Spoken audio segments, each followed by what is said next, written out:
The humidity in the briefing room at Forward Operating Base Sawtooth was exactly 42% when Captain Miller laughed. A sharp, dry sound that cut through the low hum of the portable heaters and the smell of stale coffee. It was 04:15 on a Tuesday, and the air inside the plywood-walled Tactical Operations Center tasted of ozone and unwashed bodies. Chief Warrant Officer Sarah Sullivan did not flinch, did not blink, and did not lower her hand from where it rested on the laminated map of the Idaho backcountry. She stood 5'6" in her ops, her hair pulled back into a knot so tight it looked painful, her expression as unreadable as the barometric pressure readings she had spent the last 6 hours charting. She had asked for a rifle, specifically a long-action bolt system with an optics package capable of reaching past 1,000 yards. And to Miller, the request was as absurd as a librarian asking for a seat in a fighter jet. Miller leaned back in his folding chair, the plastic creaking under the weight of his plate carrier, and the arrogance of a man who had spent 10 years in the 75th Ranger Regiment before taking this command. He looked at the other men in the room, 3 Special Forces operators and a communications sergeant, and waited for them to join in. They didn't laugh, but they didn't look at Sullivan either. They looked at their boots or their coffee or the flickering monitors displaying the thermal feed from a drone circling 3,000 feet above the jagged peaks of the Sawtooth National Forest. "Sullivan," Miller said, wiping a stray tear of genuine amusement from the corner of his eye. "You're a meteorologist. You're the weather girl. You're here because the Pentagon wants a high-fidelity atmospheric profile of this valley before we drop the Tier 1 boys in for the exercise. Your job is to tell me if it's going to rain on our parade. It is not to play Chris Kyle in the middle of a wilderness training op. You have a M18 sidearm for personal protection. If you find yourself in a situation where you need a precision rifle, then about 15 different people have already failed at their jobs, including me. The sidearm won't matter if I can't get within 50 yards of the problem, sir," Sullivan said. Her voice was flat, devoid of any pleading. It was the voice of a person stating a mathematical constant. The density altitude is going to shift by 2,000 feet in the next 6 hours. The mountain wave effect is going to create a localized vacuum over the extraction point. If I'm sitting on that ridge at Observation Post Sierra, I'm going to be isolated when the weather shuts down the helos. I'd prefer to have the reach. Miller stood up, the laughter gone, replaced by the tired irritation of a commanding officer who had too much on his plate to deal with a support tech's delusions of grandeur. "You'll have a radio, Sullivan, and you'll have Corporal Thorne with you for security. He's got an M4 and a SAW. He's the shooter. You're the sensor. Stay in your lane." Request denied. Sullivan didn't say "I told you so" when the clouds began to swallow the peaks 2 hours later. She didn't say anything at all. She simply packed her Kestrel weather meter, her topographic maps, and her cold weather gear into her rucksack.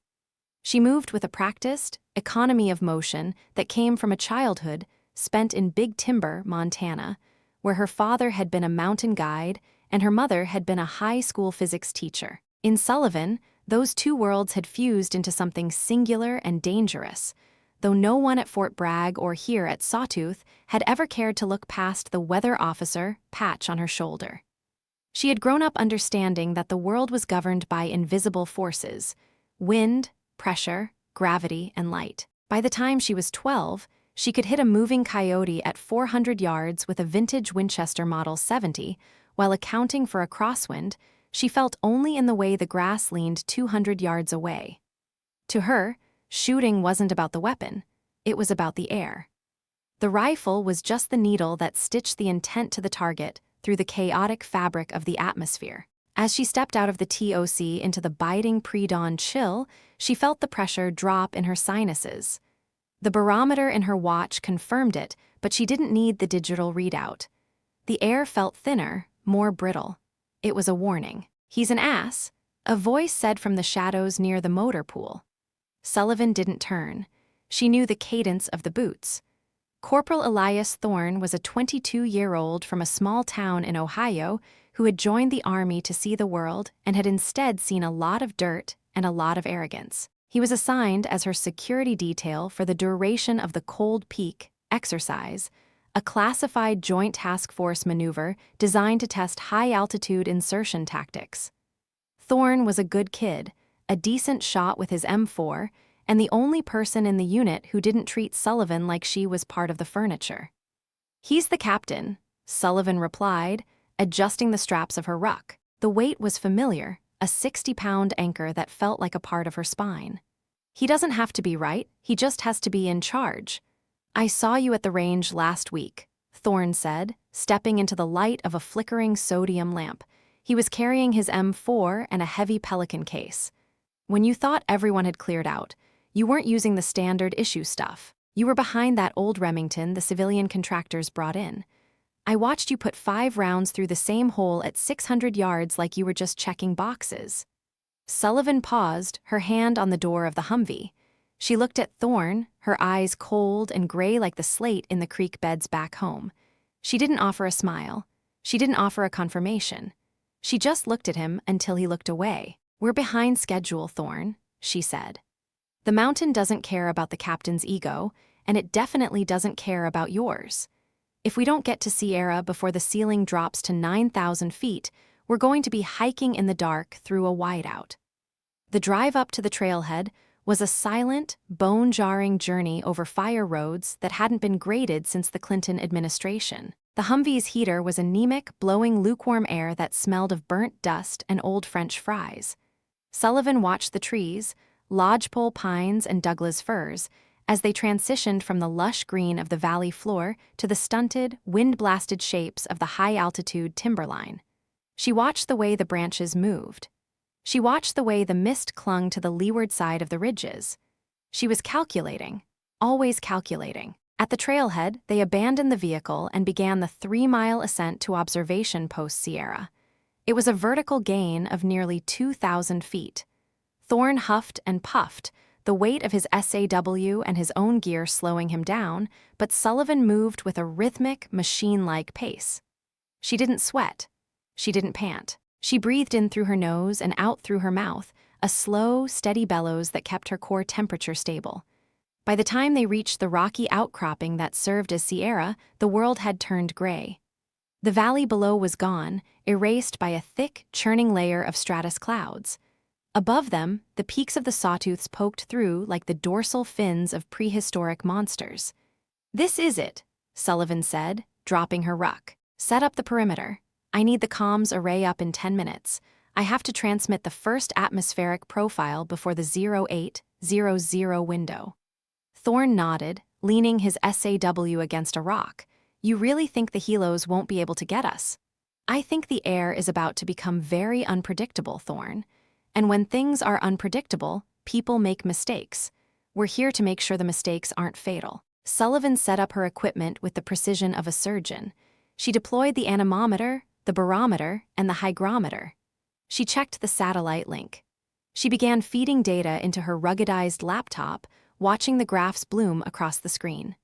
The numbers were worse than her morning projections.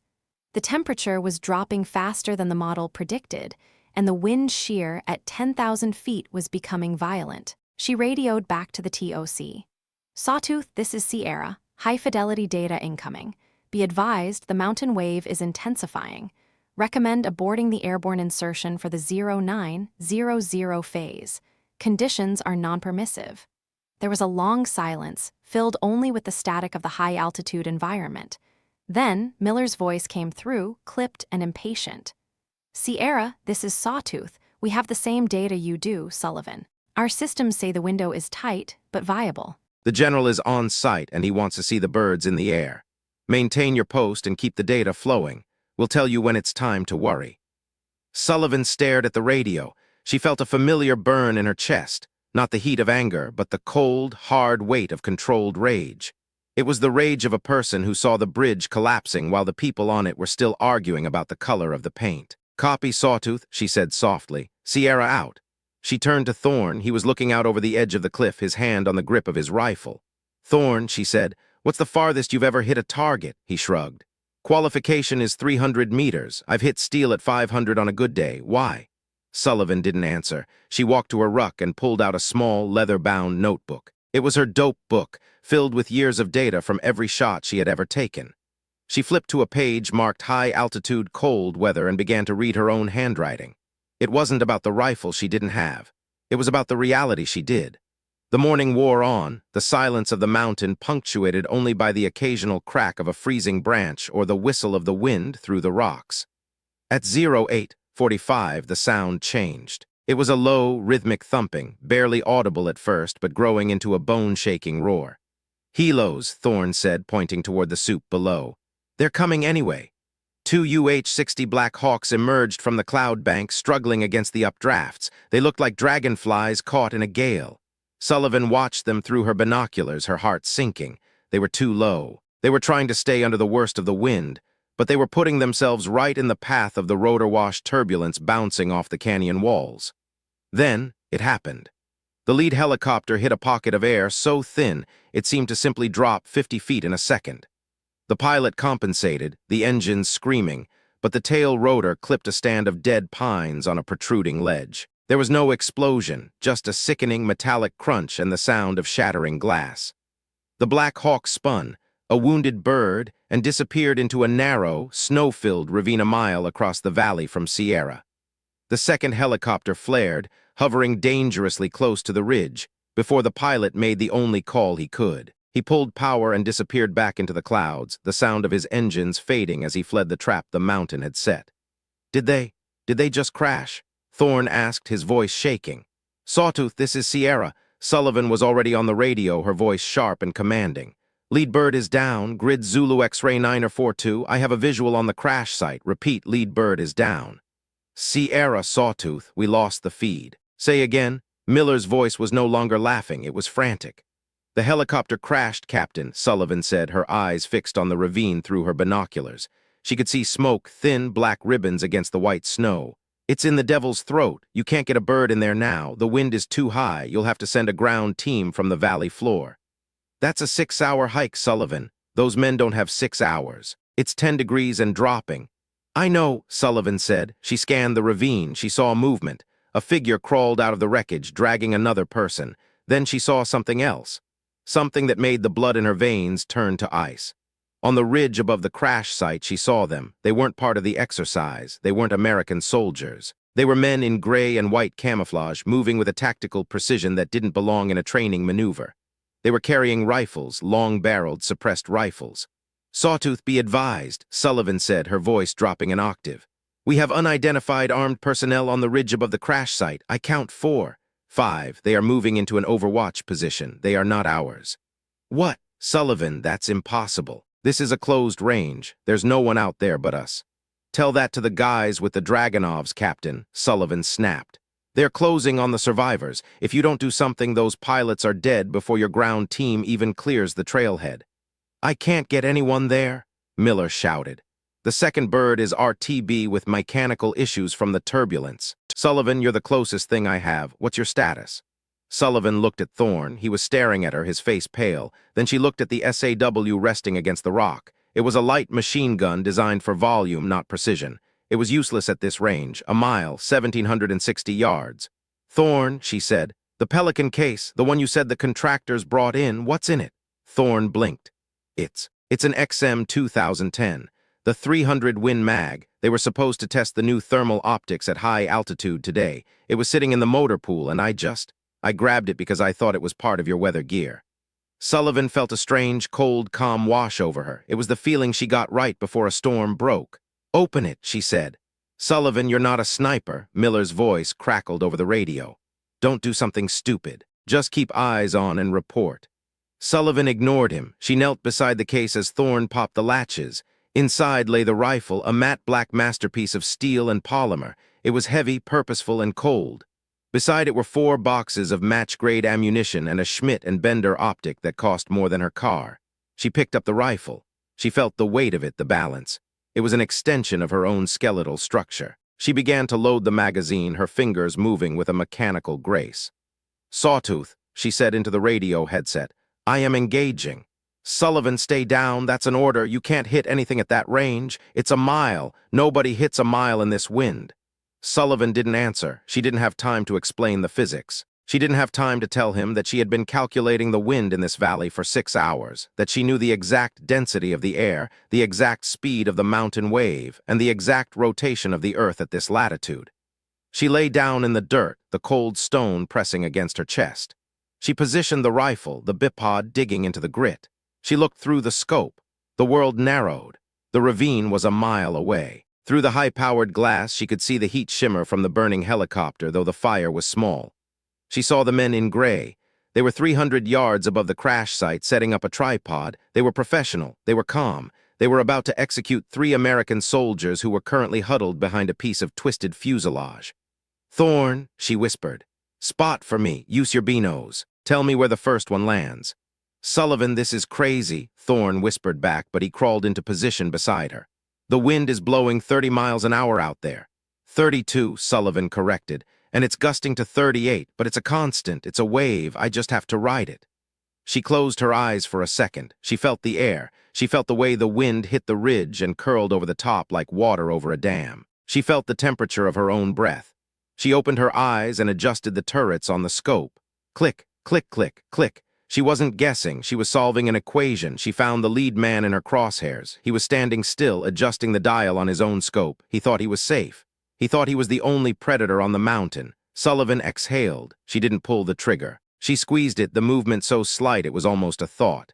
The rifle roared, a thunderclap that echoed off the surrounding peaks. The recoil pushed into her shoulder, a sharp, familiar punch. "Miss," Thorn shouted. "You hit the rock 2 feet to the left." "I didn't miss," Sullivan said, her voice a low hum. "I was checking the drift." She didn't wait for him to respond. She adjusted the turret 3 more clicks to the right. She didn't look away from the scope. She saw the man in gray turn, looking toward the ridge where she lay. He was confused. He didn't think anyone could reach him from there. Sullivan took a breath. She held it. She waited for the gap between the gusts.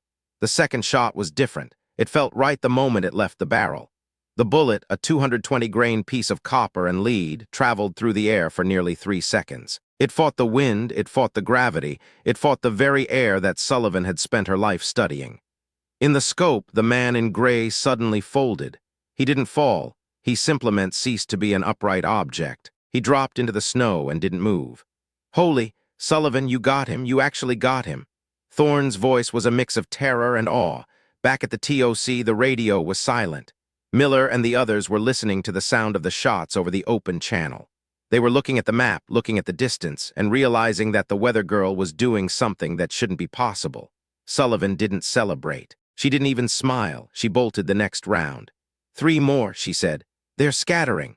The remaining men in gray were no longer calm. They were diving for cover, but there wasn't much cover on the rocky slope above the crash. They were looking for the source of the fire, but at a mile away, the sound of the rifle was dissipated by the wind, making it seem like it was coming from everywhere at once. Sullivan found the second target. He was trying to crawl behind a boulder. She watched the way the snow was blowing around him. The wind was picking up. She adjusted her aim, holding the crosshairs nearly 10 feet to the left of his body. It looked wrong. To any untrained eye, it looked like she was aiming at nothing. She fired. The bullet struck the man in the shoulder, spinning him around.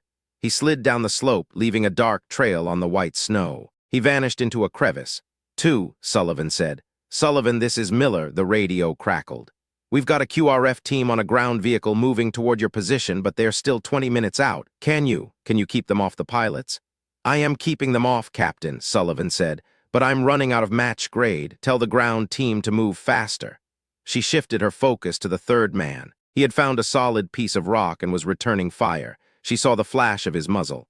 A second later, a bullet cracked over her head, a sharp snap like a whip. "He's ranging us," Thorn yelled, pulling his head down. "He's guessing," Sullivan said. "He doesn't have the data."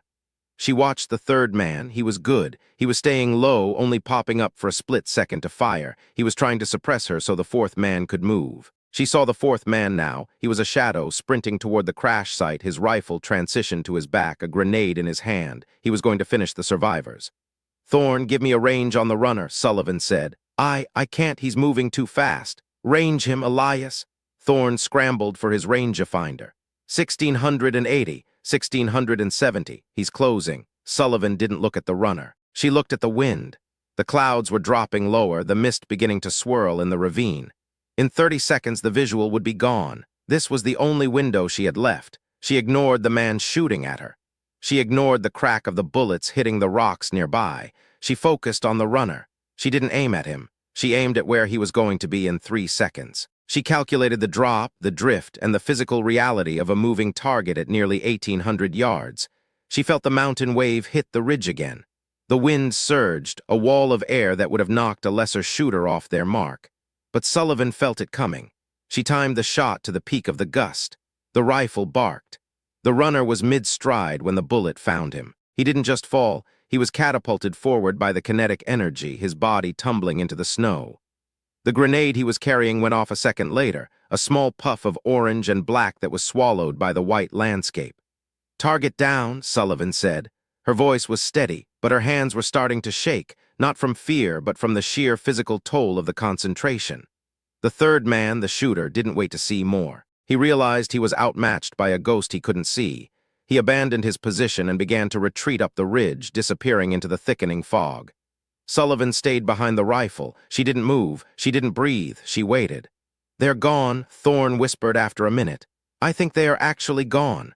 Sullivan didn't relax. She kept her eye on the scope until the mist completely filled the ravine, turning the world into a wall of gray wool.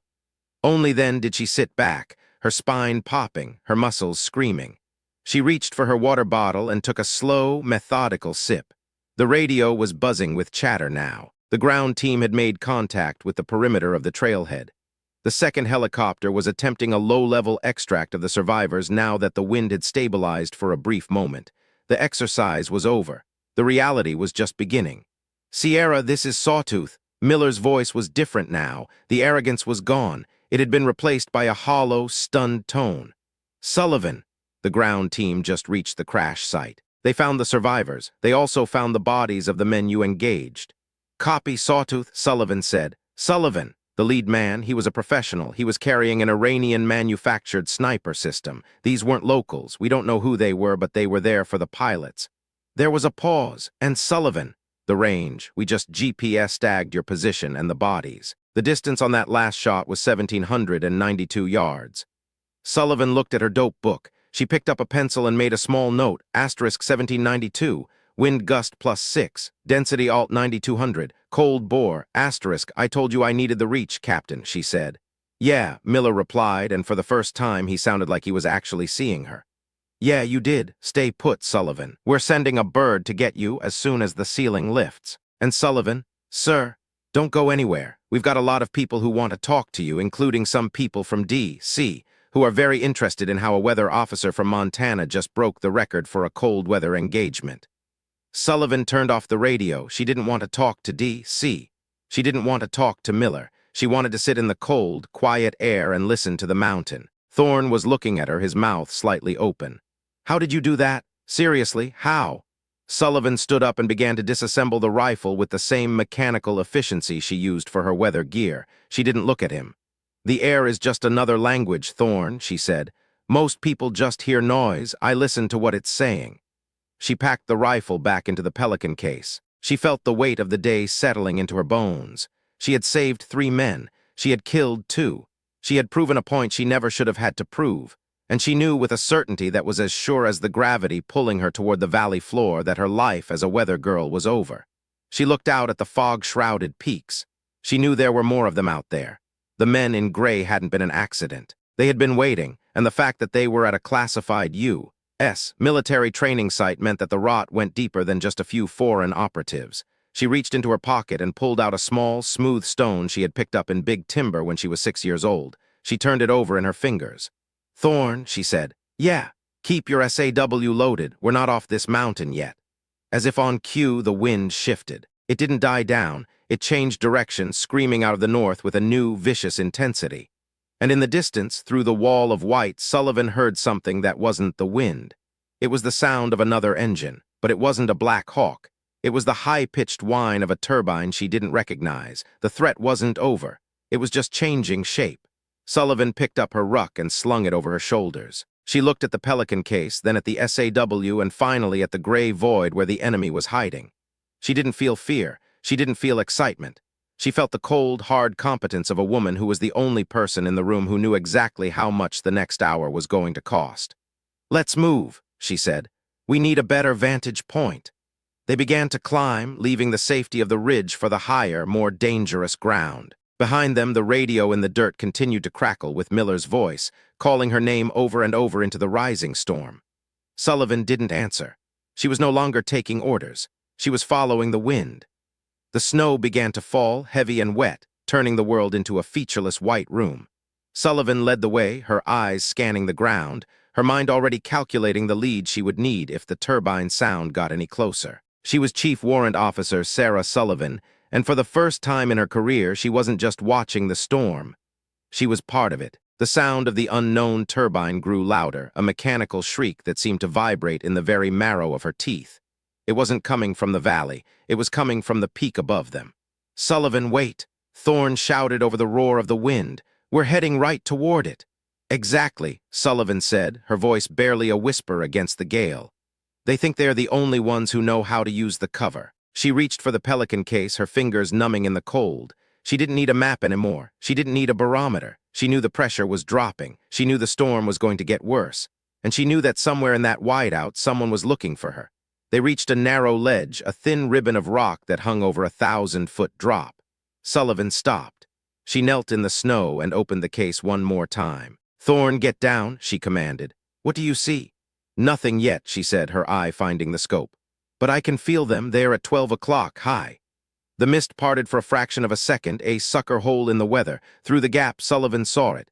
A sleek, matte gray drone, larger than any she had seen in the inventory, hovering silently above the tree line. It wasn't a surveillance drone. It was armed. Under its wings, she saw the dull glint of Hellfire-type missiles, and it was pointing its nose directly at the crash site where the survivors were being loaded into the second Black Hawk.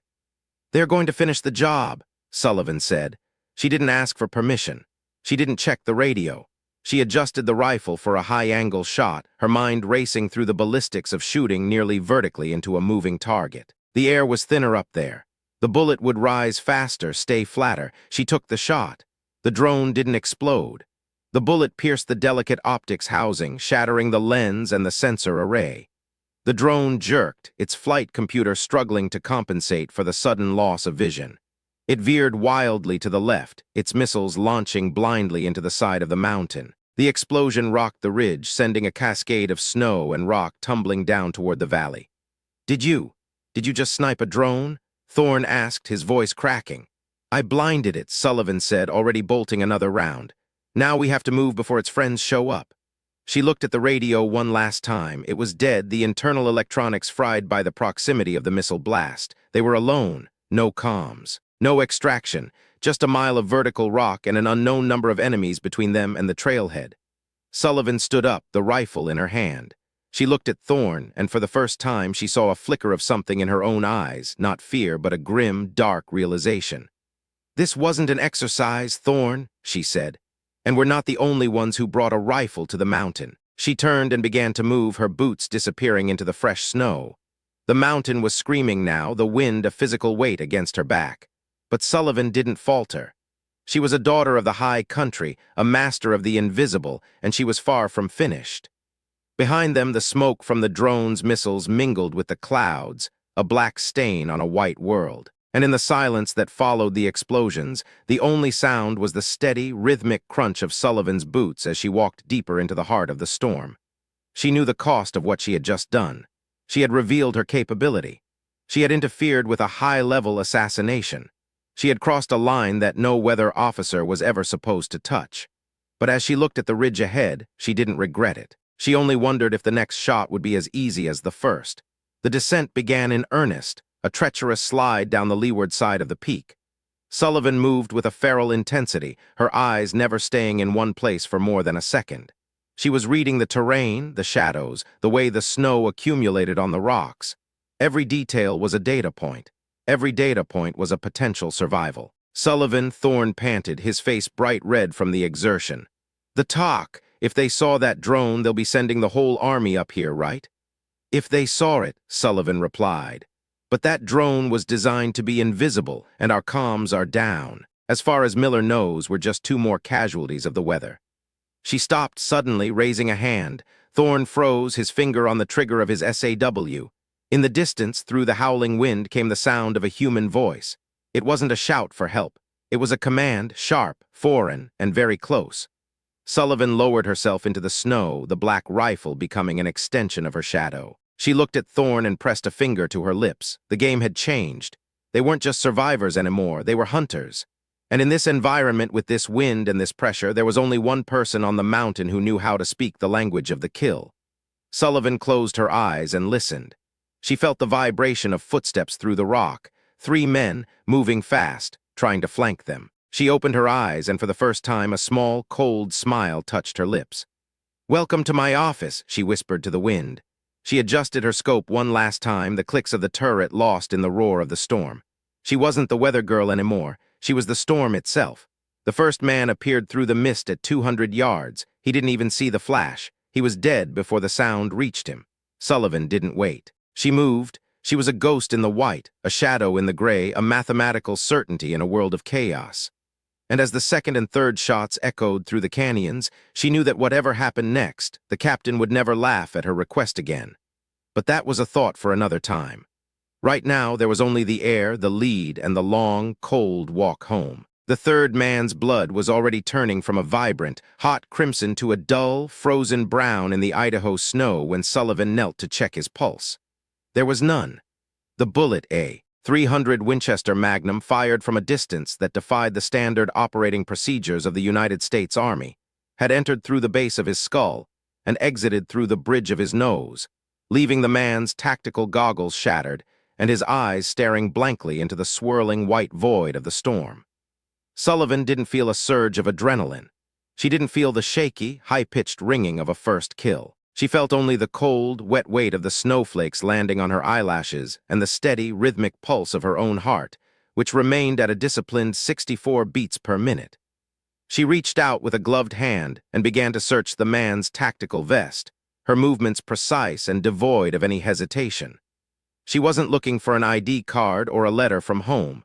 She was looking for the hardware. "Sullivan, we need to go," Thorne whispered, his voice cracking as he hovered 5 feet away, his M249 SAW pointed at the tree line with a desperation that made his knuckles white. The barrel of the machine gun was shaking. "There's going to be more. That drone, whoever sent that drone, knows exactly where we are." Sullivan didn't answer immediately. She found what she was looking for in a zippered pouch over the dead man's ribs.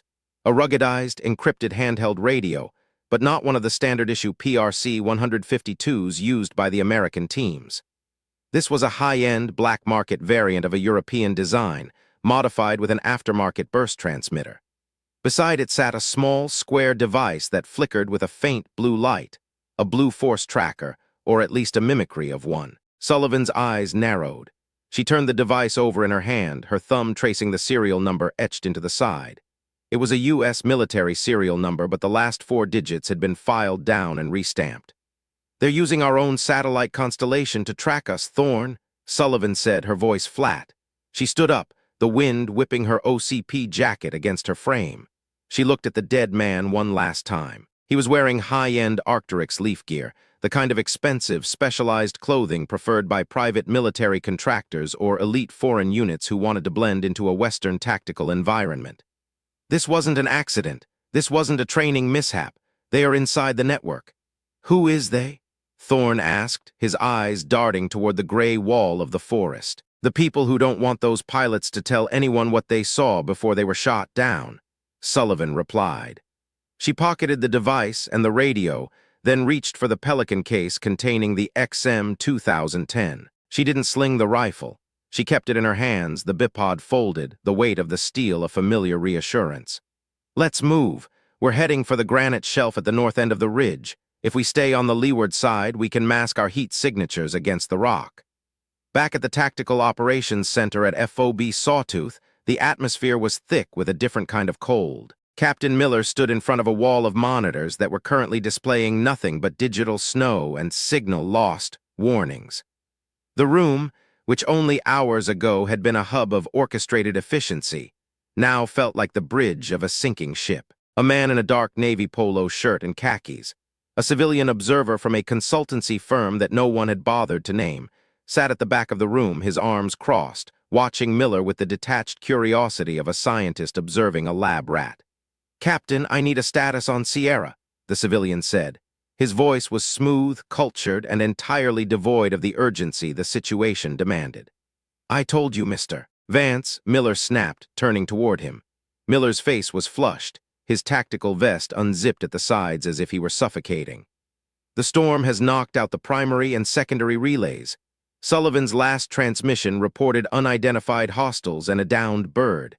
We've confirmed the crash of Lead 1, but the QRF is pinned down 4 miles out by a localized avalanche. We have no eyes, no ears, and 2 soldiers unaccounted for on that ridge. Chief Sullivan is a weather technician, Captain, Vance said, leaning back in his chair. And Corporal Thorne is a junior SAW gunner. The likelihood of them encountering a professional insurgent force in the middle of a classified U.S.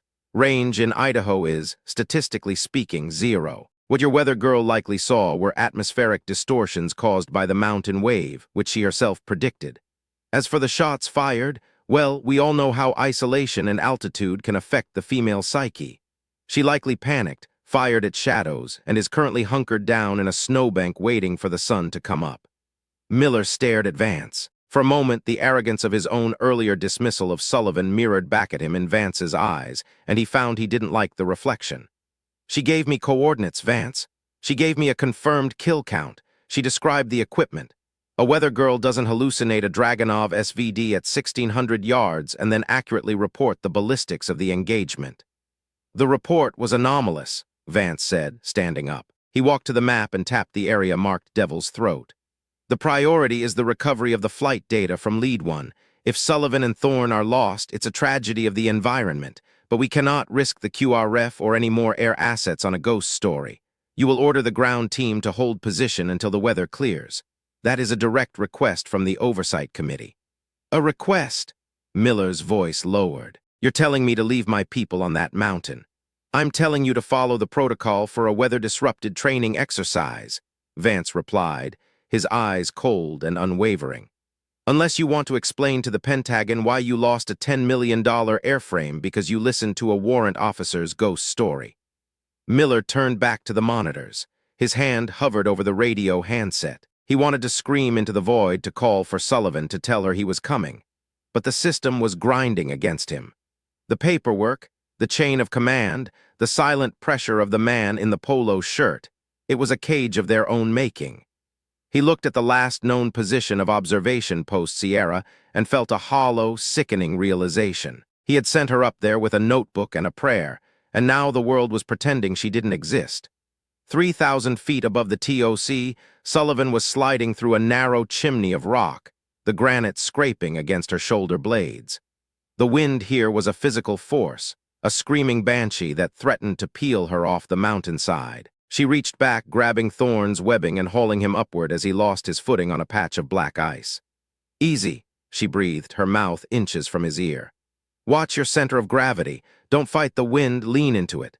They reached a small, sheltered overhang, a shallow cave carved out by eons of glacial melt. Sullivan pushed Thorne inside and followed, the sudden silence of the windbreak hitting them like a physical blow. Thorne collapsed against the rock, his chest heaving, his breath coming out in ragged white plumes. Why are they doing this? Thorne asked, his voice trembling. He wasn't crying, but he was close to the edge of the psychological cliff. This is Idaho. We're in America. How can there be an army out here that no one knows about? Sullivan sat down across from him, her legs crossed, the XM 2010 resting across her lap like a sleeping child. She began to pull a small, vacuum-sealed silver pouch from her cargo pocket, a high-calorie survival ration. She tore it open with her teeth and handed half to Thorne. It's not an army, Elias, she said, using his first name for the first time. It's a cleanup crew. Think about what we're doing here. This exercise was to test high-altitude insertion in a non-permissive environment. But look at the geography. This valley is a natural blind spot. The mineral deposits in these peaks play hell with long-range radar. The weather patterns are so chaotic that no one looks twice at a missing sensor reading. If you wanted to hide something, a facility, a cache, a meeting, you'd do it here. And if a Black Hawk accidentally clipped a tree and saw something they weren't supposed to see, you wouldn't send a lawyer. You'd send the men in gray. Thorne chewed the dry ration, his eyes fixed on her. You knew this was going to happen. I didn't know this would happen. Sullivan said, her gaze drifting to the mouth of the cave where the snow was falling in thick horizontal sheets. But I grew up in places like this. My father was a guide in the Absarokas. He used to say that the mountain doesn't have a conscience, but it has a memory. He taught me to look for the things that don't fit. The way the birds go silent 5 minutes before a storm. The way the air tastes before the pressure drops. And today, the air tasted like ozone and jet fuel before the first bird even took off. The system was rigged, Elias. The exercise was a cover for something else, and were the only variables they didn't account for. Because you're the weather girl, Thorne said, a ghost of a smile touching his lips. Because I'm the weather girl, Sullivan agreed. She reached into her pocket and pulled out the smooth stone from Big Timber. She rolled it between her fingers, the friction providing a tiny, grounding bit of warmth. When I was 10, my father took me up to a ridge above the Yellowstone River. He handed me his old Winchester and pointed a stump 500 yards away. He told me the wind was moving at 12 miles an hour from the east, but the heat off the river was creating an updraft that would lift the bullet 3 inches for every 100 yards of travel. He didn't tell me to aim at the stump. He told me to aim at the air asterisk above asterisk the stump. He taught me that if you understand the forces you can't see, the things you can see become easy. She looked at Thorne, her gray eyes reflecting the dim, icy light of the cave. The men out there think they are the predators because they have the gear and the training, but they don't understand the air. They're fighting the mountain. I'm just using it. Thorne looked at her, and for a moment the fear in his eyes was replaced by something else, a profound, earned respect. He realized that the woman sitting across from him wasn't just a soldier who was good at her job. She was a master of a craft he didn't even have a name for. She was a silent architect of physics, and he was the only witness to her work. "What's the move?" Thorne asked, his voice steadier now. Sullivan checked the time on her watch. 13:40. The sun would be down in less than 3 hours, and in this storm, the darkness would be absolute. They'll be expecting us to head for the trailhead or the extraction point. They'll have teams blocking the southern passes. So we're going north, over the spine of the Sawtooths and down into the valley on the other side. There's an old Forest Service fire lookout on Peak 9802. It's decommissioned, but it has a hardwired telegraph line that was converted to a low-frequency radio relay in the 90s. If I can get to that relay, I can bypass the FOB's compromised network and send a signal directly to the National Guard Air Base in Boise. "That's a 4-mile hike over the summit," Thorne said, his face pale. "In a whiteout, with people hunting us. It's the only way we get the truth out," Sullivan said. She stood up, checking the action on the XM 2010. "If we go back to the FOB, Vance or whoever he's working for will have us processed, debriefed, and silenced before we can blink. We have to go outside the wire." She stepped to the edge of the overhang. The world was a wall of white. She held up her kestrel, watching the digital readout. The wind was gusting to 50 miles an hour now. The temperature was -12. "Thorne," she said, not turning around. "Yeah. If things go sideways, if I tell you to run, you take the data drive from my ruck and you don't stop until you see pavement. Do you understand?" Thorne stood up, gripping his SAW. "No, I'm your security detail, ma'am. I'm staying with the shooter." Sullivan turned and looked at him. A small, rare flicker of warmth passed through her expression, not a smile, but a recognition of loyalty. "Then keep your eyes open. The next mile is going to be the hardest thing you've ever done." They stepped out of the cave and back into the teeth of the storm. The ascent was a nightmare of ice and wind. They moved like ghosts, tethered together by a length of climbing rope Sullivan had pulled from her ruck. Every step was a calculated risk. The mountain was shedding its skin. Small slides of snow and shale cascaded down the slopes around them, the sound swallowed by the roar of the gale. Sullivan led the way, her mind a constant calculator. She wasn't just walking. She was reading the pressure of the snow beneath her boots, the angle of the wind against her face, the subtle shifts in the density of the fog. At 15:15, they reached the cracked rib, a narrow, exposed ridge that was the only passage to the summit. It was a knife edge of rock, no more than 3 feet wide in places, with a sheer drop of 2,000 feet on either side. The wind here was at its most violent, a sideways hammer that threatened to toss them into the abyss. Sullivan stopped. She felt a vibration in the soles of her boots. It wasn't the wind. It was a rhythmic, mechanical thrumming. She dropped to one knee, pulling Thorne down with her. She reached for her binoculars, shielding the lenses with her hand. Through the swirling snow, she saw them. 200 yards ahead on the far side of the rib, a team of 4 men was setting up a stationary position. They had a thermal imaging tripod and a heavy sniper rifle, a .50 caliber Barrett. They were perfectly positioned to interdict anyone trying to cross the ridge. "They're waiting for us," Thorne shouted over the wind. Sullivan didn't respond. She was looking at the air. The wind was blowing from their left to their right, hitting the ridge and creating a massive, invisible vortex on the leeward side.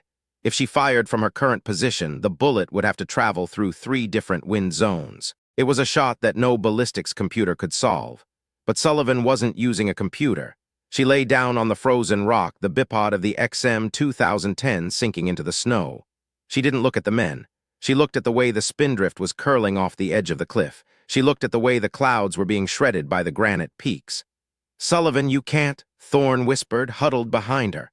"The wind, it's too much. The wind is a constant, Thorne," she muttered, her eye pressing into the scope.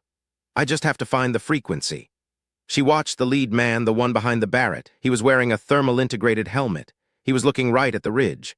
But the thermal wasn't working perfectly. The sheer volume of falling snow was creating clutter, a white noise effect that masked Sullivan's heat signature as long as she stayed still and low. She adjusted her turrets. She wasn't clicking for distance now, she was clicking for the wave. She held the crosshairs so far to the left of the target that the man wasn't even in the frame of the scope. She was aiming at a point in space, 20 feet into the empty air above the canyon. She waited. She felt the mountain hold its breath for a fraction of a second, the eye of the gust. Asterisk crack. Asterisk the rifle barked, the sound instantly snatched away by the storm. Sullivan didn't wait to see the result. She bolted the next round and shifted her aim 3 inches. The first bullet didn't travel in a straight line. It caught the vortex, spiraled through the pressure pocket, and slammed into the side of the .50 caliber rifle's receiver, shattering the bolt and sending a spray of metal shards into the shooter's face. The man recoiled, his hands flying to his eyes. The second shot followed a second later. It caught the second man, the spotter, in the chest just as he tried to dive for cover. "Go!" Sullivan screamed, springing to her feet. "Cross the rib now." They ran. It was a desperate, lung-bursting sprint across the knife edge. The remaining 2 men on the far side were firing blindly into the whiteout, their bullets whistling past Sullivan's head, one clipping the strap of her rucksack. But they couldn't see her. She was moving with the wind, her gray and white camouflage blending perfectly with the chaotic environment. They reached the far side of the ridge, and Sullivan didn't stop. She swung the rifle like a club, the buttstock slamming into the jaw of the third man as he tried to transition to his sidearm. Thorne, fueled by a surge of pure, primal terror, let out a roar and tackled the fourth man, the 2 of them disappearing into a snowbank in a tangle of limbs and gear. Sullivan didn't hesitate. She stepped over the struggling forms and fired a single, suppressed shot from her M18 sidearm into the fourth man's shoulder, incapacitating him instantly. She grabbed Thorne by the collar and hauled him up. "Keep moving, don't look back." They scrambled up the final 50 feet of the summit, their breath coming in ragged gasps that felt like fire in their throats. They reached the peak, a flat, wind-scoured plateau of black rock. In the center stood the fire lookout, a skeletal tower of steel and wood, its windows boarded up, its frame groaning in the gale. Sullivan led the way to the base of the tower. She found the heavy, rusted padlock on the door and blew it off with a single shot from her rifle. They tumbled inside, slamming the door shut and barring it with a heavy wooden beam. The interior of the lookout was a time capsule of the 1990s, old topographical maps, a rotting cot, and a heavy olive-drab radio console bolted to a desk. Sullivan didn't waste a second. She ripped the plywood off the window facing south and began to clear the dust from the radio's control panel. "Is it working?" Thorne asked, his hands shaking so hard he had to tuck them into his armpits. Sullivan flipped a switch. A faint amber glow illuminated the frequency dial. A low, steady hum filled the room. "It has power. The backup batteries are still holding a charge." She began to tune the dial, her fingers moving with a delicate, practiced grace. She wasn't looking for a voice. She was looking for a carrier wave. "This is Chief Warrant Officer Sarah Sullivan," she said into the heavy plastic handset, her voice steady and clear. "Broadcasting on the emergency relay from Peak 9802. I have a Level 1 emergency. We have a downed U.S. aircraft, unidentified hostiles on the range, and a compromised command structure at FOB Sawtooth. Does anyone copy?" Static. The roar of the wind against the tower made the floorboards vibrate. "Does anyone copy?" she repeated. Then, through the crackle of the high-altitude interference, a voice came through. It wasn't the National Guard. It wasn't the Army. "Sullivan, is that you?" It was Miller's voice, but it sounded different. It sounded small, muffled, as if he were speaking from a closet. "Captain," Sullivan said, her brow furrowing. "What's your status? Why are you on this frequency?" "Sullivan, listen to me," Miller whispered, the sound of his voice punctuated by a sharp, rhythmic tapping in the background. "They took the TOC. Vance, he's not who he says he is. They have the general. They're shutting everything down. They're calling it a mass casualty training event caused by the storm. They're going to erase the whole valley, Sarah. They've authorized a tactical strike on the crash site and the surrounding ridges to neutralize the hazard. You have to get off that mountain. You have to get out of there now." Sullivan felt a cold, sharp spike of ice settle in her stomach. A tactical strike. "With what, Captain?" "The drone," Miller said, his voice breaking. "There's a second one, a Reaper. It's carrying a thermobaric payload. They're going to burn the evidence, Sarah. Everything. The pilots, the wreckage, you." Sullivan looked at Thorne, he had heard. His face went from pale to a ghostly, translucent white. "How long, Captain?" Sullivan asked. 10 minutes, Miller replied. "Maybe less. I'm locked in the comms closet. They're coming for the door now. Sullivan, I'm sorry. I should have listened. I should have." The radio went dead. A sharp, high-pitched squeal echoed through the room, followed by the cold, indifferent hiss of static. Sullivan dropped the handset. She didn't panic. She didn't scream. She stood up and walked to the window, looking out at the white void. The wind was still screaming, but the pressure was shifting again. The storm was reaching its climax. 10 minutes, Thorne whispered. "We can't get 4 miles in 10 minutes. We can't even get off the peak." Sullivan didn't look at him. She was looking at the equipment in the room. Her eyes settled on a stack of orange, weather-resistant tarps in the corner and a coil of heavy-duty nylon paracord. Then she looked at the steep 60-degree slope of the northern face, the Devil's Slide. "We're not walking," Sullivan said. "What?" "We're going to use the wind, Thorne," she said, her voice dropping into that low, mechanical hum of absolute competence. "We're going to build a paraglide. The wind is blowing directly toward the valley floor. If we can catch the updraft off the slide, we can clear the ridge before the strike hits." "That's suicide," Thorne shouted. "In this wind, we'll be ripped to pieces." Sullivan turned and looked at him. Her eyes were like flint, hard and unyielding. "The mountain is going to burn in 10 minutes, Elias. You can stay here and wait for the fire, or you can trust me and the air. Which is it?" Thorne looked at the radio, then at the window, and finally at Sullivan. He saw the woman who had hit a target at a mile in a gale. He saw the woman who had sniped a drone out of the sky. He saw the only person who knew how to survive the impossible. "Tell me what to do," he said. They moved with a frantic, disciplined speed. Sullivan slashed the tarps, lashing them together with the paracord, creating a crude, reinforced canopy. She used the steel frame of an old cot to create a rudimentary spreader bar. It was a makeshift, desperate piece of engineering, but she was calculating the surface area, the lift coefficient, and the tensile strength of the cord in her head as she worked. "Get the rucks," she commanded. "Link your harness to mine. We have to be a single mass." They stepped out onto the balcony of the lookout tower. The wind nearly threw them back inside, but Sullivan held firm, her boots braced against the railing. Below them, the Devil's Slide dropped away into a vertical abyss of white. She checked her watch. 6 minutes. "When I say jump, you don't hesitate," Sullivan said, her voice cutting through the roar of the gale. "You kick off as hard as you can. Don't look down, look at me." She held the edge of the orange canopy, the fabric snapping and popping like a whip in her hands. She felt the wind. She felt the pressure building, a massive, invisible hand pushing against the mountain. She waited for the surge the moment the mountain wave hit its peak. "Now!" she screamed. They leapt. For a second, there was only the terrifying, heart-stopping sensation of falling, a plummet into the white void. Then the canopy caught. The jerk was so violent it felt like their shoulders were being ripped from their sockets. The orange tarp inflated with a sound like a cannon shot, and suddenly they weren't falling. They were rising. The updraft caught them, catapulting them upward into the heart of the storm. Sullivan gripped the spreader bar, her muscles screaming, her eyes squinted against the stinging ice. They were flying, a blind, chaotic journey through the freezing air. Below them, the mountain was a blurred shadow of black and white. "Hold on!" Sullivan roared, her voice lost in the wind. Then the world changed. Through the clouds, a mile behind them and 1,000 feet above, a streak of orange light cut through the gray. It was the missile, a silent, graceful arc of destruction. A second later, the summit of Peak 9802 simply ceased to exist. A massive, roiling ball of white-hot fire erupted into the sky, the thermobaric explosion consuming the lookout tower, the ridge, and everything Sullivan had ever known about her career in an instant. The shockwave hit them a heartbeat later, a physical wall of air that tossed their fragile canopy like a leaf in a hurricane. Sullivan fought for control, her fingers bleeding through her gloves, her teeth clenched so hard one of them cracked. They were spinning, the world a kaleidoscope of fire and ice. "Sullivan!" Thorne screamed, but his voice was drowned out by the roar of the blast. They were being pushed down now, the shockwave following the contours of the mountain, driving them toward the valley floor. Sullivan saw the trees, the tops of the lodgepole pines rushing up to meet them. She steered the canopy with the last of her strength, aiming for a deep, snow-filled meadow on the leeward side of the lower ridge. They hit the trees first, a jarring, bone-breaking sequence of branches snapping against their bodies.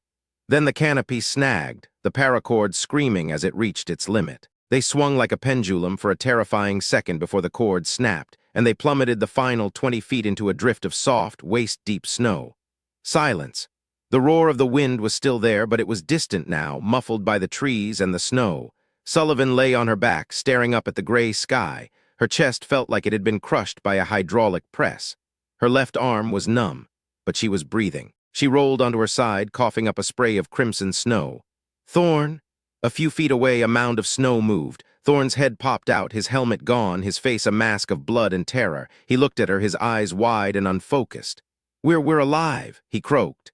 "We're down," Sullivan said, her voice a ragged whisper. She forced herself to stand, her legs shaking, her body a map of pain. She looked back toward the summit. A massive black scar was visible through the clouds, a scorched earth that marked the end of the evidence and the beginning of the lie. She reached into her pocket. The data drive was still there. The blue force tracker from the dead man was still there.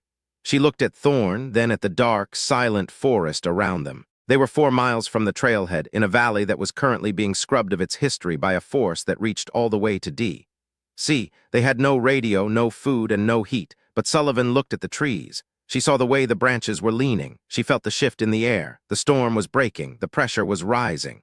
"Let's move, Elias," she said, her voice regaining its cold, hard edge. "We have a long walk ahead of us, and I'm not finished with Mr. Vance yet." She began to walk, her boots sinking deep into the fresh snow. She didn't look back at the fire. She looked forward into the shadows of the pines, where the real war was just beginning. They hiked for 2 hours in a silence that was more oppressive than the storm. The adrenaline had worn off, leaving behind a cold, grinding exhaustion that threatened to shut down their nervous systems. Thorne was limping, his right ankle likely fractured, but he didn't complain. He followed Sullivan's lead, stepping exactly where she stepped, his eyes fixed on the back of her OCP jacket. As the sun began to dip below the horizon, casting the valley in a bruised purple light, Sullivan stopped. She raised a hand, her body tensing. "What is it?" Thorne whispered, his hand instinctively going to his sidearm. Sullivan didn't answer. She was looking at a small clearing ahead. In the center of the clearing sat a blacked-out SUV, a Chevy Suburban with reinforced bumpers and tinted windows. Beside it stood 3 men in tactical gear, their rifles slung low, their eyes scanning the tree line with the bored efficiency of professionals waiting for a bus. And leaning against the hood of the car, looking at a tablet in his hand, was Vance. He looked perfectly composed, his navy polo shirt still crisp, his khakis spotless.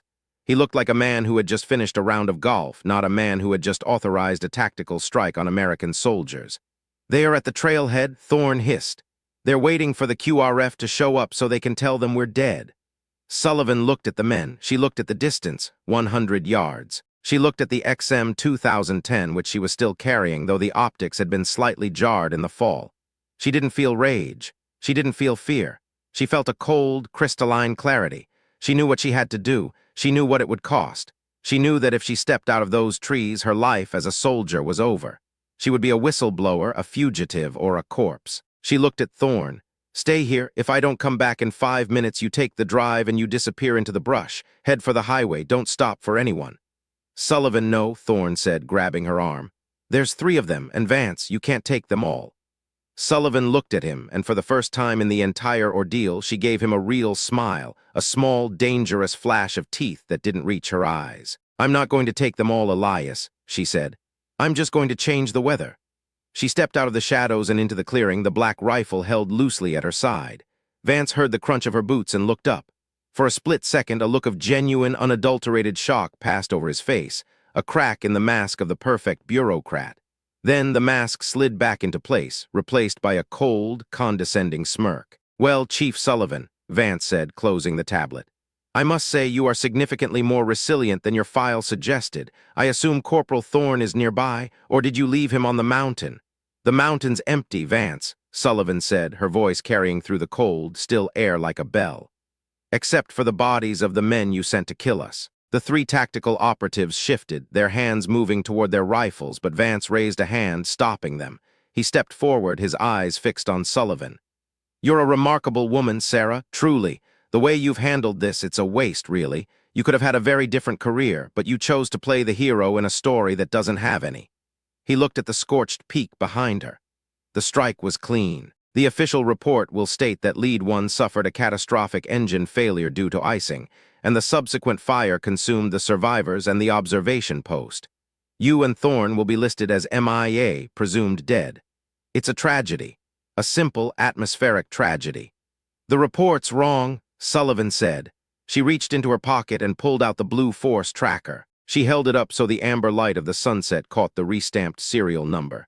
"And I have the data to prove it." Vance's eyes narrowed, the smirk vanished.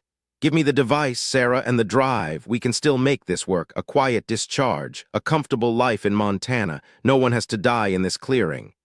"People have already died, Vance," Sullivan said. She shifted her weight, her thumb clicking the safety of the XM 2010 to fire. "And the air is about to get very thin for you." The lead operative didn't wait for Vance's command. He saw the movement of her thumb and began to bring his rifle up. Sullivan didn't aim. She didn't solve an equation. She simply let the rifle do what it was built to do. The shot was a roar that shattered the silence of the valley. The lead operative was thrown backward as if he'd been hit by a truck, his rifle spinning into the snow. The other two men dived for cover behind the SUV, their muzzle flashes lighting up the twilight. Sullivan didn't dive. She didn't flinch. She moved with a rhythmic, mechanical grace, bolting the next round and firing through the SUV's windshield, the bullet punching through the glass and the headrest, finding the shoulder of the second man. "Sullivan, get down!" Thorne screamed from the tree line, his SAW opening up in a frantic, suppressive burst that chewed into the side of the Suburban. Vance had dived into the snow, his dignity finally gone, his face pressed into the freezing mud. Sullivan walked forward, her eyes fixed on the third man who was trying to flank her from the left. She saw the way he was moving. She saw the way his boots were slipping on the ice. She waited for the moment his center of gravity shifted. Asterisk crack. Asterisk the third man fell, clutching his thigh, his rifle clattering onto the frozen ground. Sullivan reached the SUV. She looked down at Vance, who was trembling, his khakis soaked with slush, his eyes wide with a terror he had never imagined. "The air doesn't lie, Vance," Sullivan said, her voice a low, terrifying hum. "But you do." She reached down, grabbed him by the collar, and hauled him to his feet. She pressed the barrel of the XM 2010 into the soft skin beneath his chin. "Tell me who authorized the strike," she whispered. Vance swallowed hard, his breath coming in short, jagged gasps. You can't do this. You're a soldier. You have to follow the rules." "The rules burned on the mountain, Vance," Sullivan replied. She pulled the Blue Force tracker from her pocket and shoved it into his face. "Now give me the names, or the next thing you feel is going to be the density altitude of a bullet." In the distance, the sound of heavy engines grew louder. Not drones, not Reapers, real helicopters. 3 CH-47 Chinooks and a pair of AH-64 Apaches, their navigation lights cutting through the darkness. The QRF had finally broken through. Vance looked at the sky, then at Sullivan. He saw the blood on her face, the ice in her hair, and the absolute, unyielding competence in her eyes. He realized that he wasn't looking at a weather girl. He was looking at the storm. It was the Oversight Committee," Vance stammered, the words tumbling out of him. "General Holloway, Senator Reed, they have a facility in the valley. They're testing a new propellant. It's highly toxic. If the crash was reported correctly, the EPA would have shut it down. They couldn't let the pilots talk." Sullivan looked at him for a long moment. She felt the weight of the names, the weight of the rot that went all the way to the top. She felt the cost of the truth. She didn't pull the trigger. She lowered the rifle and stepped back, letting Vance slump against the SUV. Thorne emerged from the trees, his SAW lowered, his face pale but steady. He walked to Sullivan's side and stood there, a silent witness to the end of the world. The first Chinook touched down in the meadow, its rotor wash sending a cloud of snow into the air. Soldiers in ops spilled out of the back, their weapons ready, their eyes wide as they took in the scene, the bullet-riddled SUV, the wounded operatives, and the two lone soldiers standing in the center of the clearing. Captain Miller was the first one out. He ran toward them, his face a mask of relief and horror. "Sullivan! Thorne!" he shouted, grabbing them both by the shoulders. "You're alive. God, we thought we saw the blast on the satellite." Sullivan looked at him. She didn't smile. She didn't celebrate. She reached into her pocket and handed him the data drive and the blue force tracker. "The evidence is on the drive, Captain," she said, her voice flat and tired. "And Mr. Vance has a lot of things he wants to tell the CID."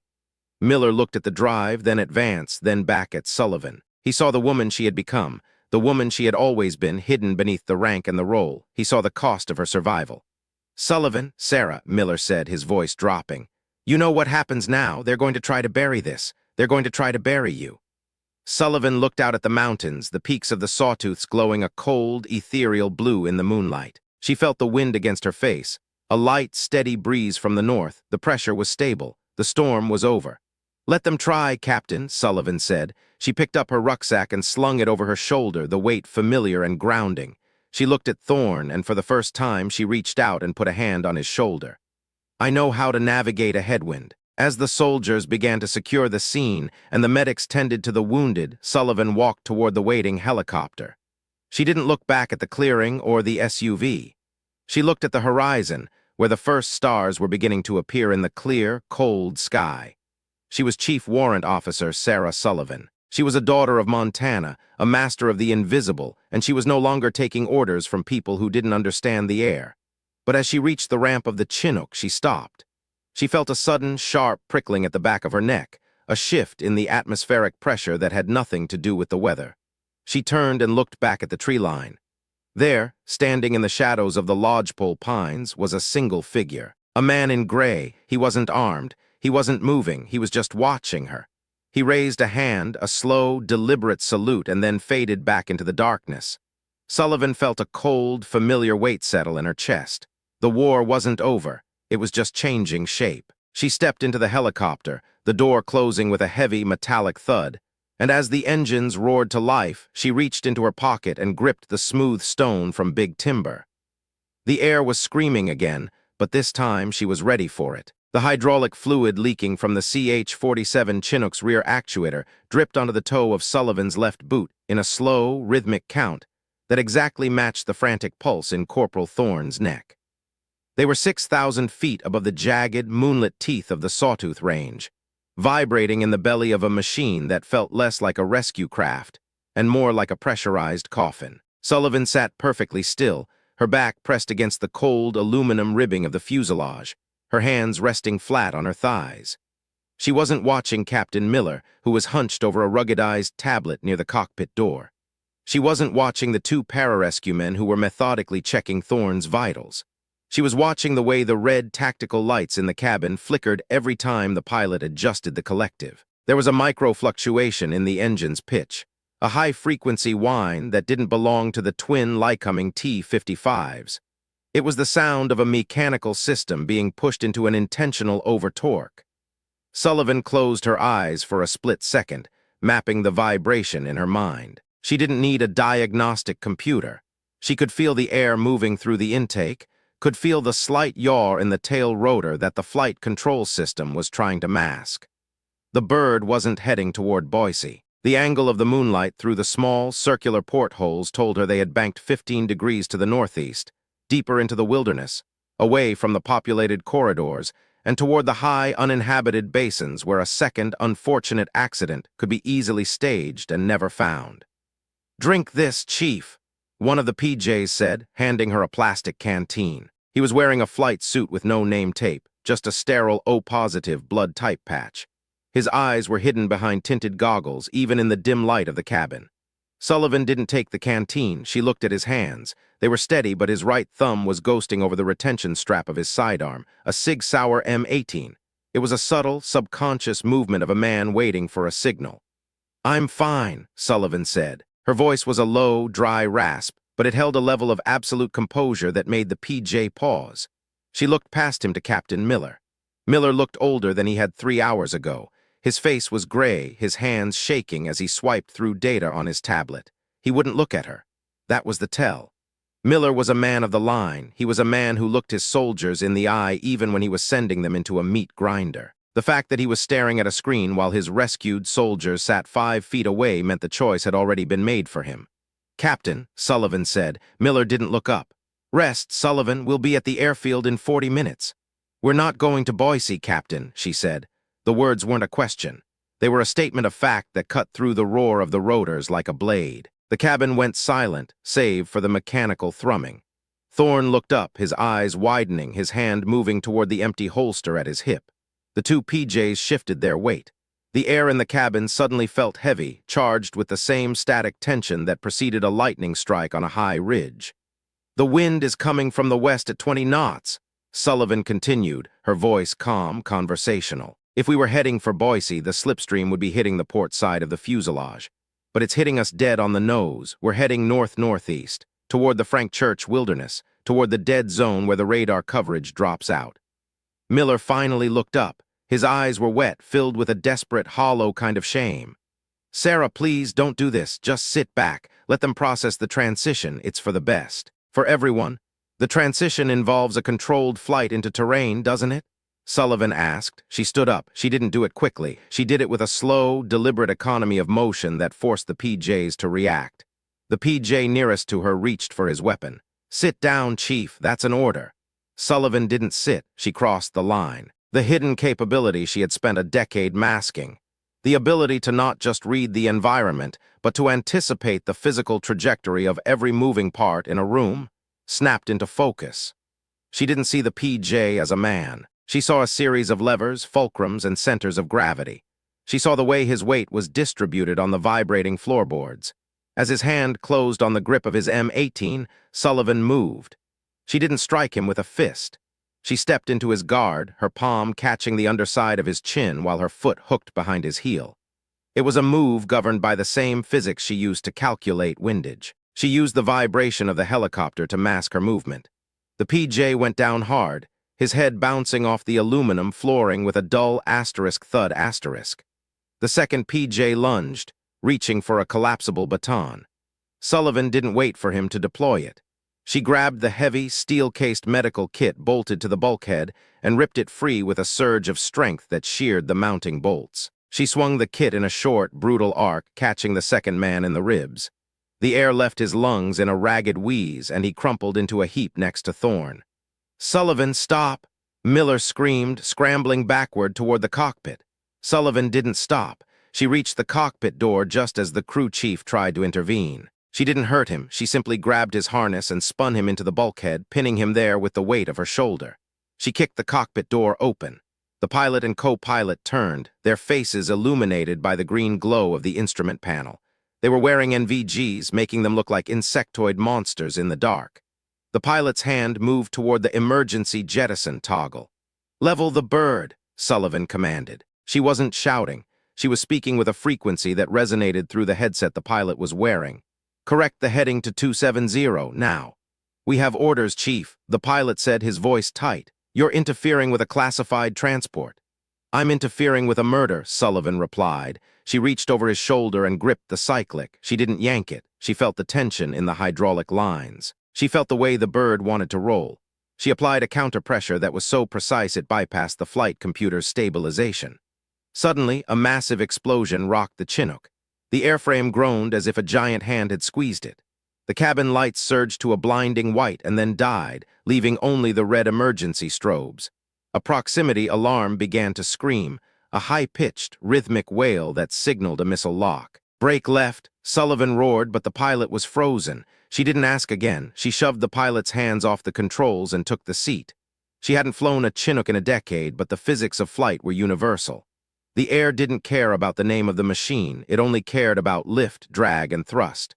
She looked at the radar warning receiver, a solid red line. An AH-64 Apache was sitting 3 miles off their tail, and it had just fired a Hellfire. "Thorne, get in the back, strap in," she yelled over her shoulder. She slammed the collective down, dropping the massive helicopter into a vertical plunge. The sensation was like the floor falling out of the world. In the back, equipment, men, and crates of supplies went weightless, floating in the red-lit void of the cabin. Sullivan felt the G-force pulling at the skin of her face, but her hands were steady. She wasn't fighting the machine. She was feeling the way the air was stacking up under the rotors. The Hellfire missile, designed to track the heat of the engines, overshot them by 50 feet, detonating against a granite spire of the mountain they had just cleared. The shockwave hammered the Chinook, sending it into a violent, spinning yaw. "We're losing the tail rotor," the co-pilot screamed, his hands hovering over the dead controls. "I have it," Sullivan said. She didn't use the pedals. She used the torque of the main rotors to counteract the spin. She was reading the vibration of the air, the wash of the Apache's rotors that was beginning to interfere with her own lift. She didn't head for the valley. She headed for the cauldron, a narrow, vertical canyon where the wind speeds were known to reach hurricane force due to the Venturi effect. It was a place where no sane pilot would fly, especially not in a heavy transport bird during a storm. "You're going to kill us," Miller yelled from the floor of the cabin, his voice cracking with terror. "The air will hold us if we treat it right, Captain," Sullivan muttered. She dove the Chinook into the mouth of the canyon. The walls of black rock rushed up on either side, so close that the rotor tips were throwing sparks as they clipped the stray branches of ancient pines clinging to the cliffs. The turbulence was astronomical. The helicopter was being tossed like a toy, the airframe screaming as the rivets began to pop. Sullivan felt every stress point. She felt a hairline fracture forming in the main transmission housing. She felt the way the port engine was starving for oxygen in the thin, turbulent air. She adjusted the fuel mixture by ear, her fingers dancing over the toggles with a speed that defied the co-pilot's ability to follow. Behind them, the Apache followed. It was a Predator, sleek and lethal, its 30mm chain gun stitching a line of fire along the canyon walls. "He's got a lock again," the co-pilot whispered, his face pale in the strobe light. "Watch the wall," Sullivan said. She didn't look at the radar. She looked at the way the snow was swirling in the canyon. There was a massive updraft ahead, a thermal chimney created by the heat of the valley floor meeting the cold mountain air. She waited for the exact microsecond when the pressure differential reached its peak. "Now," she breathed. She pulled the nose up hard. The Chinook didn't just climb, it was vaulted upward by the chimney. At the same moment, she flared the rotors, creating a massive wall of turbulent air behind them. The Apache, lighter and more sensitive to aerodynamic shifts, caught the dirty air Sullivan had left in her wake. The pilot tried to compensate, but the updraft hit him like a physical blow, flipping the gunship onto its back. It slammed into the canyon wall in a spectacular blossom of orange fire and twisted metal. The shockwave from the Apache's explosion hit the Chinook's tail, finally shearing off the weakened rotor. The world began to spin. "Auto-rotation!" the co-pilot screamed, reaching for the controls. "No," Sullivan said, her voice dropping into that dark, mechanical calm. "The air is too thin, we don't have the altitude, we have to surf the wave." She didn't fight the spin. She leaned into it. She used the remaining momentum of the main rotors to turn the Chinook into a giant, unpowered glider. She was reading the terrain through the floorboards, feeling the cushion of air that formed over the snow-covered meadows. "Brace!" she roared. The impact wasn't a crash, it was a violent, grinding slide. The Chinook hit the floor of a high-altitude basin at 100 miles an hour. The landing gear disintegrated instantly. The belly of the aircraft shrieked as it tore through the frozen crust of the snow, sending a massive plume of white into the air. Sullivan held the cyclic with both hands, her muscles bulging, her teeth grinding together until she tasted copper. She was steering the wreck, using the drag of the fuselage to keep them from tumbling. They slid for 300 yards, the sound of tearing metal filling the world, until the nose of the bird finally buried itself in a massive drift at the edge of a frozen lake. Then there was silence. The red emergency lights flickered once and died. The only sound was the ticking of the cooling engines and the distant, lonely howl of the wind across the ice. Sullivan sat in the pilot's seat, her hands still gripped around the dead controls. Her forehead was bleeding where it had hit the glare shield. Her left shoulder was dislocated, the pain a dull, throbbing heat that radiated down to her fingertips. She didn't move. She just breathed, the cold air of the basin filling her lungs. She had done it. She had survived the impossible, but the cost was already beginning to tally. She turned her head slowly. The co-pilot was slumped in his seat, unconscious but breathing. In the back, she could hear Thorne coughing. It was a wet, ragged sound. Sullivan unbuckled her harness and slid out of the seat. Her legs felt like they were made of water, but she forced them to hold her weight. She stumbled back into the cabin. The interior of the Chinook was a ruin. Equipment was scattered everywhere, the smell of jet fuel thick and cloying. Captain Miller was sitting in the corner, his arm twisted at an unnatural angle, his face a mask of shock. The two PJs were starting to move, groaning as they clawed their way out of the debris. Sullivan ignored them. She went to Thorne. He was pinned under a heavy crate of cold-weather gear. His face was pale, his breathing shallow. Sullivan knelt beside him, her breath hitching as she saw the dark stain of blood spreading across his OCP trousers. "Thorne," she whispered, her hand reaching out to touch his cheek. His eyes flickered open. He tried to smile, but it came out as a grimace of pain. Did we win, ma'am?" "We're on the ground, Elias," Sullivan said, her voice cracking for the first time. "We're on the ground." She grabbed a pry bar from the wall, and using her good arm and the weight of her body, she heaved the crate off his legs. Thorne let out a strangled cry and then went silent. Sullivan didn't hesitate. She ripped open his trouser leg, her hands moving with the practiced efficiency of a combat medic. A piece of the fuselage had sliced through his thigh, missing the femoral artery by a fraction of an inch, but the wound was deep and jagged. She grabbed a vacuum-sealed trauma dressing from her own kit and pressed it into the wound. Thorne gasped, his hands clenching into fists in the snow that had blown into the cabin. "Hold this," Sullivan commanded, looking at Captain Miller. Miller didn't move. He was staring at the wreck of the helicopter, his mind unable to process the scale of the betrayal and the subsequent survival. "Captain," Sullivan barked, "get over here and hold this pressure or he dies." The authority in her voice snapped Miller out of his trance. He crawled over, his face pale, and placed his hands over the dressing. He looked at Sullivan, his eyes searching hers for some sign of the woman he had known, the quiet weather technician who stayed in the background. He found someone else. He found the woman who had just outflown an Apache in a dying transport. "I didn't know, Sarah," Miller whispered, his voice trembling. "I thought they were just going to relocate you. I thought Vance was just a bureaucrat." "Vance is a ghost, Captain," Sullivan said, her eyes turning toward the open ramp of the Chinook. "And ghosts don't stop until they're buried." She stood up, her body screaming in protest. She walked to the edge of the ramp and looked out. The basin was a white void, the mountains rising up like frozen giants around them. The storm was still raging, the wind whipping the snow into a frenzy.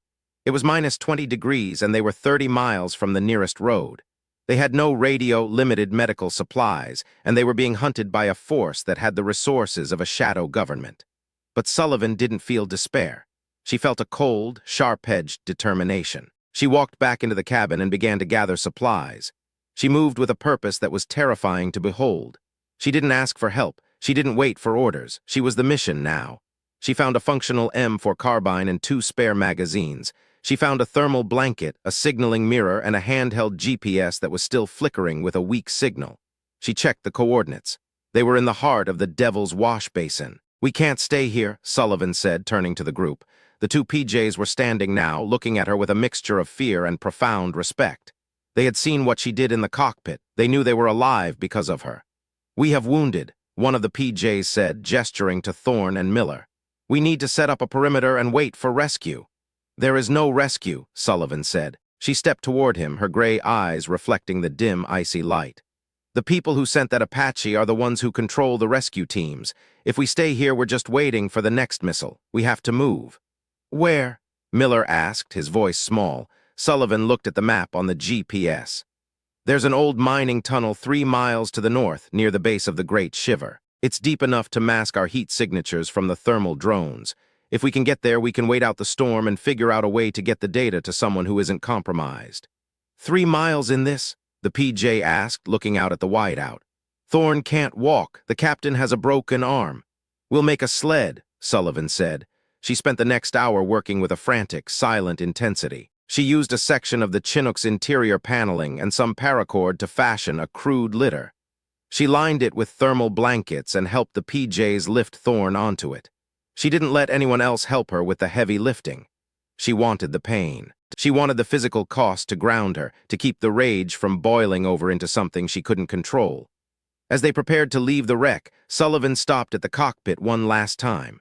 She reached into the pilot's seat and pulled out a small, framed photograph that had been tucked into the sun visor. It was a picture of the pilot's family, a wife and 2 young daughters.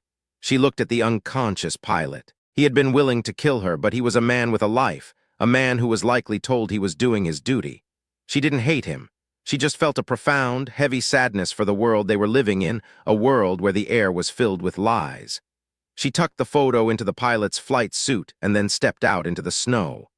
The trek was a nightmare of ice and shadow. Sullivan led the way, her boots breaking the crust of the snow, her body acting as a windbreak for the men behind her. She wasn't just walking, she was reading the mountain. She felt the way the wind was eddying around the rocks, the way the snow was piling up on the leeward slopes. She avoided the avalanche zones with an instinct that seemed supernatural to the men following her. Every step was a struggle. Her dislocated shoulder felt like a hot coal pressed against her skin. Her lungs burned with the cold. But she didn't stop. She didn't complain. When the PJs began to stumble under the weight of Thorne's litter, she took one of the handles herself, her good arm straining, her face a mask of iron. They reached the mining tunnel as the first light of dawn began to gray the sky. It was a jagged hole in the side of a granite cliff, half hidden by a screen of frozen brush. Sullivan ushered them inside. The air in the tunnel was still and relatively warm, smelling of damp earth and old iron. They moved deep into the darkness, past the point where the wind could reach them, and set up a small camp. Sullivan helped the PJs stabilize Thorne. They used the last of their morphine to dull his pain, and Sullivan watched as he drifted into a fitful, shallow sleep. Miller sat against the tunnel wall, his head in his hands, the weight of his failure finally crushing him. Sullivan didn't sit. She walked back to the mouth of the tunnel and stood in the shadows, looking out at the valley. The storm was finally breaking. The clouds were thinning, revealing a sky of brilliant, icy blue. In the distance, she could see the smoke rising from the wreck of the Chinook. And beyond that, she could see the black specks of helicopters, not the heavy Chinooks, but the light, fast scout birds of the gray men.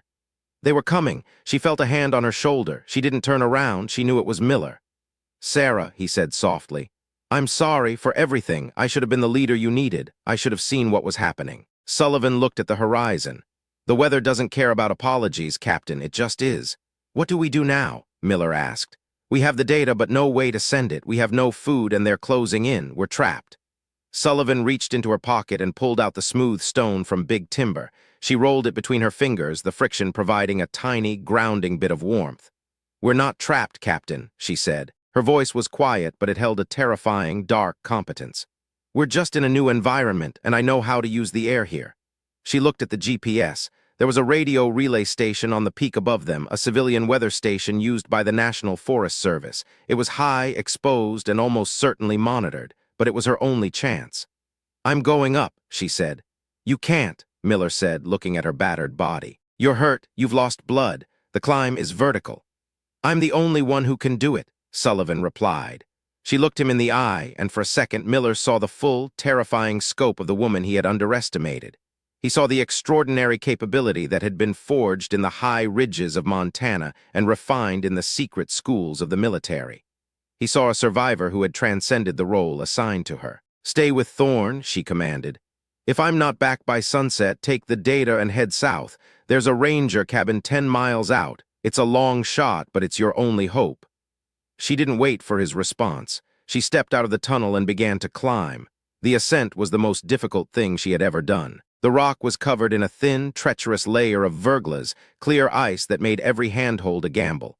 Sullivan climbed with her one good arm, her teeth bared in a silent snarl of pain. She didn't look down. She didn't look up. She focused only on the next inch of rock, the next shift in the wind. The cost was immense. She could feel the muscles in her back tearing. She could feel the numbness spreading through her fingers. At one point, her foot slipped, and she dangled over a 1,000-foot drop, her entire weight supported by the fingers of her right hand. She didn't scream. She didn't panic. She closed her eyes, felt the vibration of the rock, and waited for the wind to give her the slight, momentary lift she needed to swing her leg back onto a ledge. She reached the summit an hour later. The weather station was a small, silver dome bolted to the granite. It was humming with a faint electrical life. Sullivan smashed the lock with a rock and crawled inside. The interior was filled with delicate instruments, barometers, anemometers, and a high-frequency transmitter. Sullivan didn't waste time. She bypassed the encryption on the transmitter, her fingers moving with a mechanical precision. She didn't send a voice message. She sent a data burst. The entire contents of the drive she had taken from the mountain, followed by her own coordinates and a level 1 distress signal. She sent it to every open frequency she could find. She sent it to the National Guard, to the FBI, to the local news stations in Boise. She sent the truth into the air, letting the wind carry it to anyone who was listening. Then, she sat back against the cold metal wall and waited. She heard them before she saw them. The sound of rotors, not 1 but 4. They were coming from the north. The gray men were here to finish the job. Sullivan didn't try to hide. She walked out onto the summit, the wind whipping her hair against her face. She stood at the edge of the cliff, the sun at her back, looking down at the 4 black helicopters as they circled the peak like vultures. She saw the snipers in the doors. She saw the barrels of the rifles being leveled at her. She didn't feel fear. She felt a profound, quiet peace. She had done her job. She had served the mission. She had told the truth. As the first helicopter moved into hover, its rotor wash threatening to blow her off the cliff, Sullivan raised her hand. She wasn't begging. She wasn't surrendering. She was pointing. She pointed to the west. The lead pilot turned his head, looking where she was pointing. Emerging from the glare of the sun, a flight of 4 F-15 Eagles from the Idaho Air National Guard roared across the sky. They were moving at Mach 1, the sonic boom shattering the silence of the basin like a thunderclap. They weren't there for the weather. They were there for the signal. The black helicopters scrambled, trying to break away, but the Eagles were already on them. In a matter of seconds, the air was filled with the roar of jet engines and the sharp, rhythmic bark of 20mm cannons. Sullivan watched as the gray men were forced down, their helicopters hovering in a desperate, losing dance. She watched as the world she had known, the world of secrets and shadows, began to burn in the light of the truth. She felt a sudden, sharp dizziness. The cost had finally caught up to her. She slumped to her knees, the cold granite pressing against her skin. She looked out at the valley, at the white-hot beauty of the Idaho wilderness. She thought of the stone in her pocket. She thought of her father and the ridges of the Absarokas and the way the air tasted before the pressure dropped. She heard a voice behind her. "Sarah!" She turned her head slowly. Standing at the edge of the weather station was the man in gray. He wasn't armed. He wasn't angry. He looked at her with a profound, weary respect. "You changed the weather, Chief," he said softly. "I just read it," Sullivan whispered. The man in gray walked toward her, his boots crunching on the snow. He knelt beside her and reached out, his hand hovering over her shoulder. "The reckoning is coming, Sarah," he said. "For Vance, for the committee, for all of us, but you need to rest." Sullivan looked at him, her gray eyes clouded with pain but still sharp with the intelligence that had saved them all. "Who are you?" The man in gray smiled, a small, sad smile. "I'm the one who remembers the things the mountain forgets." He reached into his pocket and pulled out a small silver pin, the insignia of a Chief Warrant Officer 5. He pressed it into her hand. "You're a master of your craft, Sullivan. Don't let them tell you otherwise." As the rescue helicopters, the real ones with the markings of the United States Army, began to descend toward the peak, the man in gray stood up and walked to the edge of the cliff. He didn't look back. He simply stepped into the white void and was gone. Sullivan lay on her back, staring up at the blue sky. She felt the warmth of the sun on her face. She felt the rhythmic thrumming of the approaching birds. She was still standing. Barely, but she was standing. The crisis had passed. The truth was in the air. But she knew, as she closed her eyes and let the darkness take her, that the real struggle, the institutional reckoning, the personal cost, the long walk back to the person she used to be, was only just beginning. She could feel the wind shifting. A new front was moving in. And for the first time in her life, Sarah Sullivan wasn't afraid of the storm. She was the one who had brought it. The plastic ID bracelet on Sarah Sullivan's right wrist was a pale, translucent blue that caught the fluorescent light of the ICU. Every time she adjusted the Roman 4 line that was pumping high-dose morphine into a vein that had collapsed twice since she arrived at Landstuhl. It was 0400 on a rainy Tuesday in Germany, and according to the digital readout on the monitor above her head, she was a heart rate of 62 beats per minute and a blood pressure of 110/70, but to the 2 MPs standing outside her door, she was a problem that hadn't yet been solved. Sarah lay perfectly still, her eyes fixed on the rhythmic condensation forming inside her oxygen mask. She didn't feel the drugs. She felt the weight of the air in the room, a pressurized silence that told her the building was mostly empty. The shift change was 20 minutes away, and the man sitting in the plastic chair in the corner had been holding his breath for exactly 4 seconds. She didn't turn her head to look at him. She knew the sound of his breathing. It was Captain Miller. He was wearing a set of sterile hospital scrubs that were 2 sizes too large for his frame.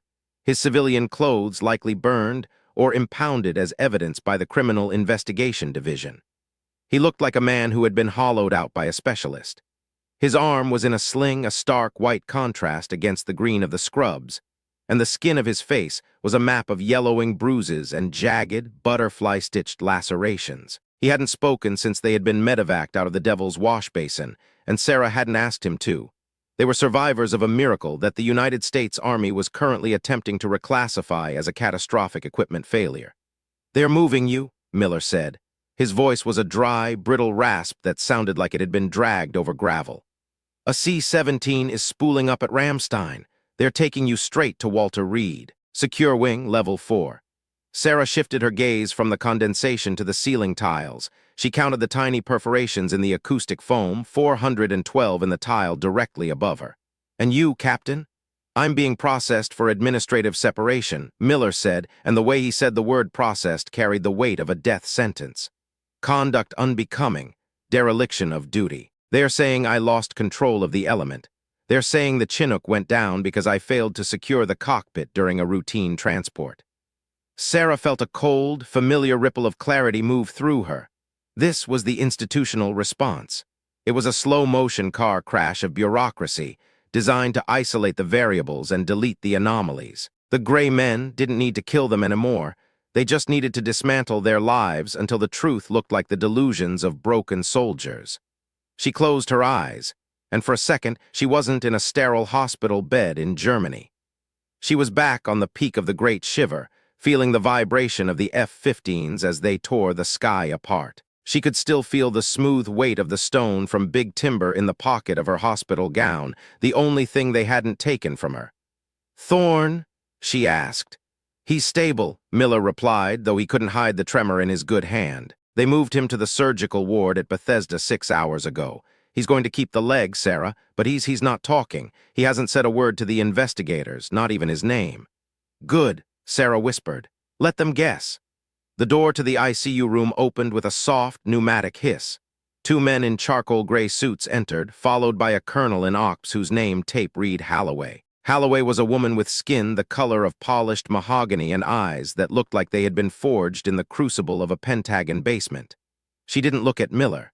She looked at Sarah with a professional, detached curiosity, the way a scientist might look at a specimen that had survived a lethal dose of radiation. "Captain Miller, you're in violation of your restricted movement order," Holloway said. Her voice was a low, melodic baritone that lacked any trace of empathy. "Return to your quarters, now." Miller stood up, his face flushing with a brief, impotent flash of anger, but he saw the MPs in the hallway and the way the suit-clad men were watching him. He looked at Sarah one last time, a look of profound, desperate apology, and then he walked out. He didn't look back. He was a man who had realized too late that the uniform he wore was a contract that the other party could rewrite at any time. Holloway pulled a rolling stool to the side of Sarah's bed. She didn't sit, but she leaned in close, the smell of her expensive, unscented soap cutting through the medicinal tang of the room. One of the men in suits pulled a ruggedized tablet from his briefcase and tapped a series of commands. A localized jammer hummed to life on the bedside table, a frequency that Sarah could feel in the fillings of her teeth. "Chief Sullivan," Holloway began, her tone conversational. "I've spent the last 48 hours reading your file. It's a fascinating document. A weather technician with a master's in atmospheric physics who somehow managed to outfly a combat-rated Apache pilot in a crippled heavy-lift transport. A woman who, by all accounts, should have been a footnote in a tragic accident report, but who instead managed to broadcast a classified data packet to half the West Coast before the National Guard could intercept it." Sarah didn't blink. She watched the way Holloway's pupils dilated. She watched the slight, rhythmic twitch of the colonel's carotid artery. Holloway was lying about something. Not about the facts, but about the intent. "The data is gone, Colonel," Sarah said. "The signal was open. You can't put the air back in the bottle." "You'd be surprised what we can do with the bottle, Sarah," Holloway replied. She signaled to the man with the tablet. A video file began to play. It was a news report from a local station in Boise. The anchor was talking about a tragic training accident involving a private contractor and an Army transport. There was no mention of missiles, no mention of an Apache. The footage showed the wreck of the Chinook, but it had been staged, surrounded by hazard teams in white suits, the area cordoned off as a chemical spill site. The public sees what we allow them to see. The data you sent was encrypted with a key that we've already identified as a breach of national security. Anyone who downloaded it is currently being visited by federal agents. The narrative is already set. You were a hero who tried to save her crew after a mechanical failure. You're being put up for the Distinguished Service Cross. Holloway paused, letting the weight of the offer hang in the air. A DSC, the second highest military decoration for valor. It was a bribe wrapped in a flag. And the men who tried to kill us? Sarah asked. General Vance has retired for health reasons, Holloway said, her face an unreadable mask. The contractors involved have had their charters revoked. The gray men, as you call them, are a shadow that has been dispelled. The institution is cleaning its house, Chief, but a house can only be cleaned if the windows are kept shut. Sarah felt the rage then. It wasn't the hot, explosive anger of a younger soldier. It was a cold, structural fury that settled into her bones. She thought of Thorne, pinned under the debris in the snow. She thought of the pilot's family photo she had tucked back into his flight suit. She thought of the way the air had screamed when the hellfire missed. They wanted her to be a hero so they could make her a ghost. I won't sign the NDA, Sarah said. Holloway's expression didn't change, but the air in the room suddenly felt colder. You're a smart woman, Sarah. You know how this works. You don't sign and the narrative changes. You become the cause of the crash. You become the disgruntled technician who sabotaged a flight and caused the death of a pilot. We have the logs. We can make the telemetry say whatever we need it to say. You won't go to Walter Reed. You'll go to Leavenworth. And Thorne, he'll be discharged without benefits. He'll spend the rest of his life in a VA wheelchair, wondering why his chief didn't just take the win. The threat was precise. It was a calculated strike on her only remaining weakness, her loyalty to the people who had stood by her. Sarah looked at the hand of the man in the suit. He was holding a pen, a heavy, gold-plated fountain pen that looked like a weapon. I want to see Thorne, Sarah said. Sign the papers and you can see him this afternoon, Holloway replied. Sarah reached out her good hand. Her fingers were steady, though the skin was pale and the nails were torn. She took the pen. It felt unnaturally heavy. She looked at the documents on the tablet, 100 pages of legal jargon that essentially deleted the last week of her life. She signed. She didn't read the words. She didn't need to. She knew what betrayal felt like. It felt like the scratch of a nib on a screen. 6 hours later, she was on a C-17 Globemaster Roman III, strapped into a medical litter in the cavernous, humming belly of the transport. The flight was long and lonely. The only sound the roar of the 4 Pratt and Whitney engines and the occasional clank of a loadmaster checking the tie-downs. Sarah watched the light change from the gray of the Atlantic to the bright, harsh glare of the American East Coast. She was home, but she felt like an alien who had landed in a world she no longer recognized. Walter Reed National Military Medical Center was a fortress of glass and concrete that rose out of the Maryland suburbs like a monument to the cost of war. Sarah was whisked through a private entrance, bypassed the main lobby, and taken to a secure wing on the 7th floor. The hallways were silent, the floors polished to a mirror shine that reflected the fluorescent lights in long, distorted streaks. Every nurse she saw was a commissioned officer. Every orderly had a security clearance. They put her in a room with a view of the woods. It was a beautiful room, filled with high-tech monitors and soft furniture, but the windows didn't open and the door locked from the outside. She was a guest of the state, a hero in a cage of gold. It took 2 days before they allowed her to see Thorne. He was in a physical therapy ward 3 floors down. When Sarah pushed her wheelchair into the room, her shoulder still immobilized, her body a dull ache of healing tissue, she found him sitting by a window, staring at a row of oak trees that were just beginning to turn orange in the autumn air. He was thinner than he had been, his face gaunt, his eyes deep-set and shadowed. His leg was encased in a complex external fixator, a cage of titanium rods and pins that looked like a piece of industrial machinery. He didn't turn when she entered. He knew the sound of her wheels on the linoleum. I signed it, Chief, he said. His voice was flat, devoid of the spark that had defined him in the motor pool. They came to me yesterday, told me my mom's mortgage would be paid off, told me I'd get a full medical retirement, told me if I didn't sign, they'd find the unauthorized modifications I made to the Humvees in Big Timber and charge me with destruction of government property. Sarah rolled her chair up beside him. She reached out and placed her hand on his forearm. His skin was cold. I know, Elias, I signed too. Thorne finally looked at her. There was a profound, echoing sadness in his eyes.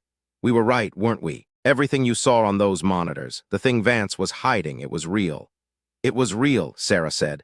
And it's still there. They didn't stop it. They just buried the people who knew where the bodies were. Is this it then? Thorne asked, gesturing to the sterile room and the titanium cage on his leg.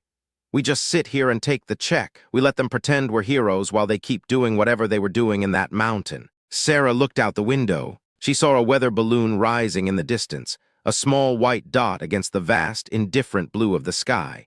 She felt the micro-fluctuations in the building's air conditioning, the way the pressure dropped every time the elevator doors opened at the end of the hall. She was a master of the craft, and the craft didn't just go away because someone signed a piece of paper. The weather is never static, Elias, Sarah said quietly. Fronts move. Systems collide. Sometimes the most dangerous part of a storm isn't the wind you can see. It's the pressure differential that's building up behind the scenes. She felt the stone in her pocket. She had smuggled it through 3 security checkpoints by taping it to the underside of her thigh. It was a small thing, a piece of Montana granite, but it was a reminder that the world was larger than the rooms they were kept in. The door to the therapy room opened, and a man Sarah hadn't seen before walked in. He was older, wearing a white lab coat over a perfectly tailored suit. He had the silver hair and the easy, practiced smile of a high-level administrator. He was followed by a photographer and an Army public affairs officer. Chief Sullivan, Corporal Thorne, the man said, his voice warm and paternal. I'm Dr. Aris, the Chief of Staff here. It's an honor to meet you both. We're preparing the press release for your ceremony. The Secretary of the Army will be here on Friday to present your medals. We'd like to get a few preliminary shots for the internal wire. Sarah felt the controls sliding into place, the cold, mechanical mask she had worn for a decade. She didn't look at Thorne. She looked at the photographer who was adjusting a lens. She saw the way the man's hands moved, the specific way he avoided eye contact. He wasn't a photographer. He was an observer. We're ready, Sarah said. She sat through the session, her face a perfect, unreadable mask of stoic heroism. She leaned in when they told her to lean in. She looked at the camera with the exact level of humble gravitas they required. She played the part of the broken warrior who had been put back together by the excellence of the institution. But inside, she was mapping the room. She was counting the cameras. She was noting the shift schedules of the guards. She was listening to the way the air moved through the vents. When they were finally left alone, the room felt heavier than before. Thorne looked like he wanted to be sick. They're going to parade us, Chief, he whispered. Let them, Sarah replied. The more they show us to the world, the harder it is for us to disappear. The next morning, the personal cost arrived in a way Sarah hadn't expected. She was back in her room, staring at a tray of untouched hospital food when there was a knock at the door. It wasn't the usual nurse or the CID investigator. It was a man in civilian clothes, a man she recognized from the photographs in the pilot's flight suit. He was younger than he had looked in the picture, his face lined with a grief so profound it seemed to have aged him 20 years in a week. He was the brother of the pilot she had outmaneuvered in the canyon. My name is David Miller, he said, standing in the doorway. He wasn't related to Captain Miller. He was the family of the man in the Apache. They told me I couldn't come here. They told me it was a closed ward, but I have a friend in the security detail. Sarah stood up, her shoulder throbbing. She didn't know what to say. She had saved her own life by ending his brother's. He was a good pilot, David said, his voice trembling. He wasn't carrying a weapon. He was carrying a small, manila envelope. He was the best I knew. They told us it was a training accident. They told us he had a spatial disorientation episode and flew into a wall, but I found his flight log. He was a perfectionist. He didn't have episodes. He walked into the room and placed the envelope on the bed. I don't want an apology. I just want to know if he was doing what he thought was right. They won't tell us who he was chasing. They won't tell us why he was in that canyon. Sarah looked at the envelope. She could feel the weight of it. He was following orders, she said, her voice a low, steady hum. He was a soldier. He did exactly what he was trained to do. Was it worth it? David asked. His eyes were wet, searching hers for a truth that she had legally agreed never to speak. The thing he was protecting, the thing you were running from, was it worth his life? Was it worth my niece's growing up without a father? The question was a physical blow. Sarah felt the air leave her lungs. This was the cost that the institution didn't put on a ledger. It wasn't the broken bones or the lost careers. It was the collateral damage of a lie, the way it poisoned the lives of the people who were left behind. Sarah reached out and touched the man's arm. She couldn't tell him the truth. She couldn't tell him about Vance or the atmospheric weapon or the dead zone. But she could give him the one thing the army wouldn't. He wasn't a mistake, Sarah said, her voice cracking for the first time. He was a formidable opponent, and he died with his eyes open, fighting for what he believed was his country. He didn't fail, David. The world just became more complicated than he was told it was. The man looked at her for a long time. He didn't find peace, but he found a momentary, fragile anchor in her honesty.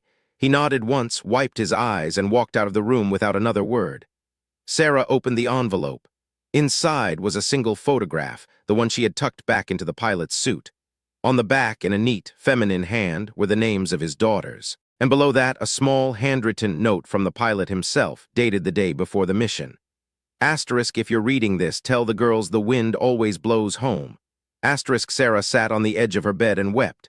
She didn't make a sound. She didn't sob. The tears just fell, hot and silent, soaking into the fabric of her hospital gown.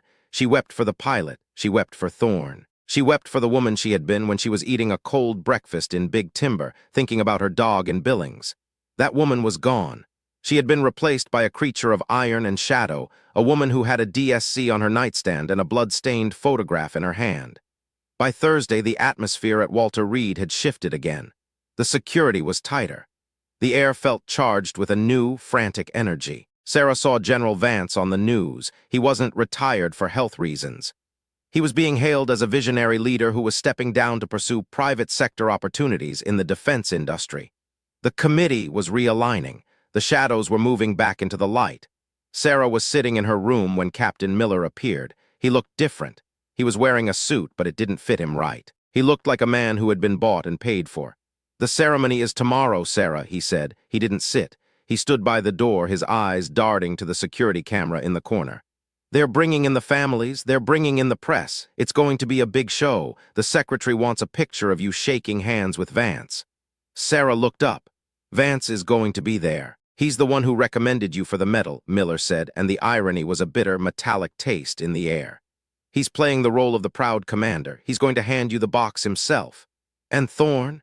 They are going to wheel him out, give him a Bronze Star, then they're going to move him to a private facility in Virginia for advanced rehabilitation.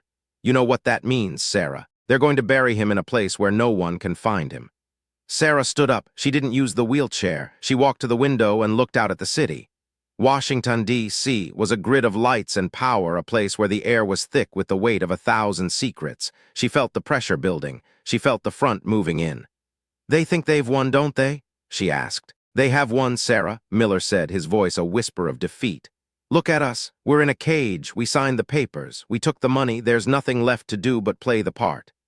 Sarah turned around. She looked at Miller, and for a second she saw the man he could have been, the officer who cared about his soldiers. She saw the shame that was eating him alive. "The thing about weather, Captain," Sarah said, her voice dropping into that dark, mechanical calm that had terrified him in the Chinook, "is that people always think they can predict it. They build their houses and their cities based on the averages. They think because they've seen 100 sunny days, the 101st will be the same. But the atmosphere doesn't care about averages. It only cares about the moment the energy reaches a breaking point." She walked toward him, her footsteps silent on the linoleum. "Vance thinks he's the one who controls the storm. He thinks he's the one who decides when the wind blows, but he's wrong.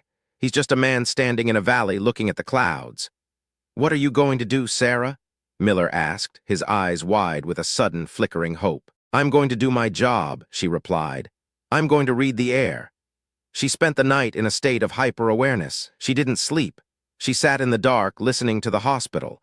She heard the change in the guard at midnight. She heard the cleaning crew's rhythmic buffing of the floors on the 6th floor. She heard the sound of a secure phone line ringing in the nurse's station, a specific high-frequency tone that only certain encrypted units used. She knew the plan. The ceremony would be in the main auditorium.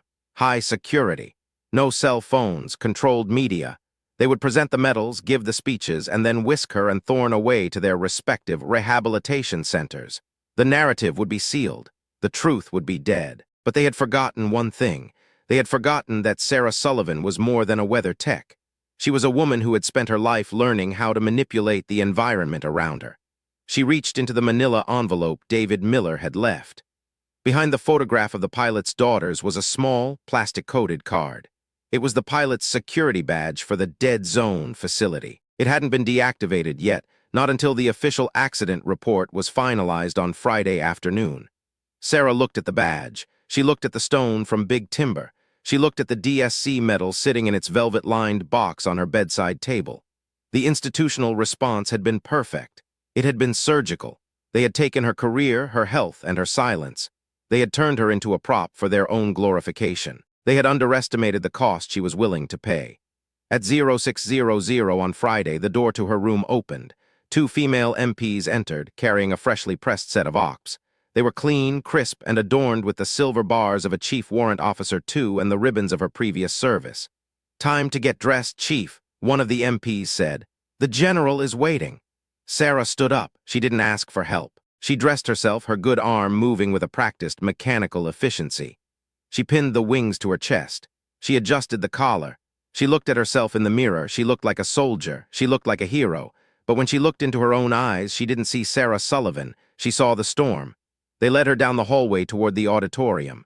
The air was thick with the scent of floor wax and expensive perfume. She saw the men in suits standing at every corner. She saw the cameras being set up. She saw the rows of empty chairs that would soon be filled with the elite of the military and political world. She was taken to a small holding room behind the stage. Thorne was already there, sitting in a wheelchair, his uniform hanging off his thin frame. He looked at her and she saw the question in his eyes. She didn't answer. She just nodded once, a small, nearly invisible gesture of solidarity. A moment later, the door opened and General Vance walked in. He looked magnificent. His uniform was perfect, his chest a tapestry of medals and ribbons. He walked with the easy, confident stride of a man who had never lost a battle. He looked at Sarah, and for a second, a flicker of something, amusement perhaps, or a predatory respect, crossed his face. "Chief Sullivan," Vance said, his voice a warm, rich baritone. "You look well, a bit pale but well. I trust the accommodations here have been to your liking." "The air is a bit stagnant, General," Sarah replied. Vance laughed, a short, sharp sound. "Well, we'll have you in the fresh air soon enough. A nice, quiet facility in the Shenandoah, very private, very secure. You've earned a rest, Sarah, you and Corporal Thorne both." He walked over to Sarah and leaned in, his voice dropping to a whisper that didn't reach the ears of the MPs at the door. "You made the right choice, Chief. The world needs heroes. It doesn't need martyrs.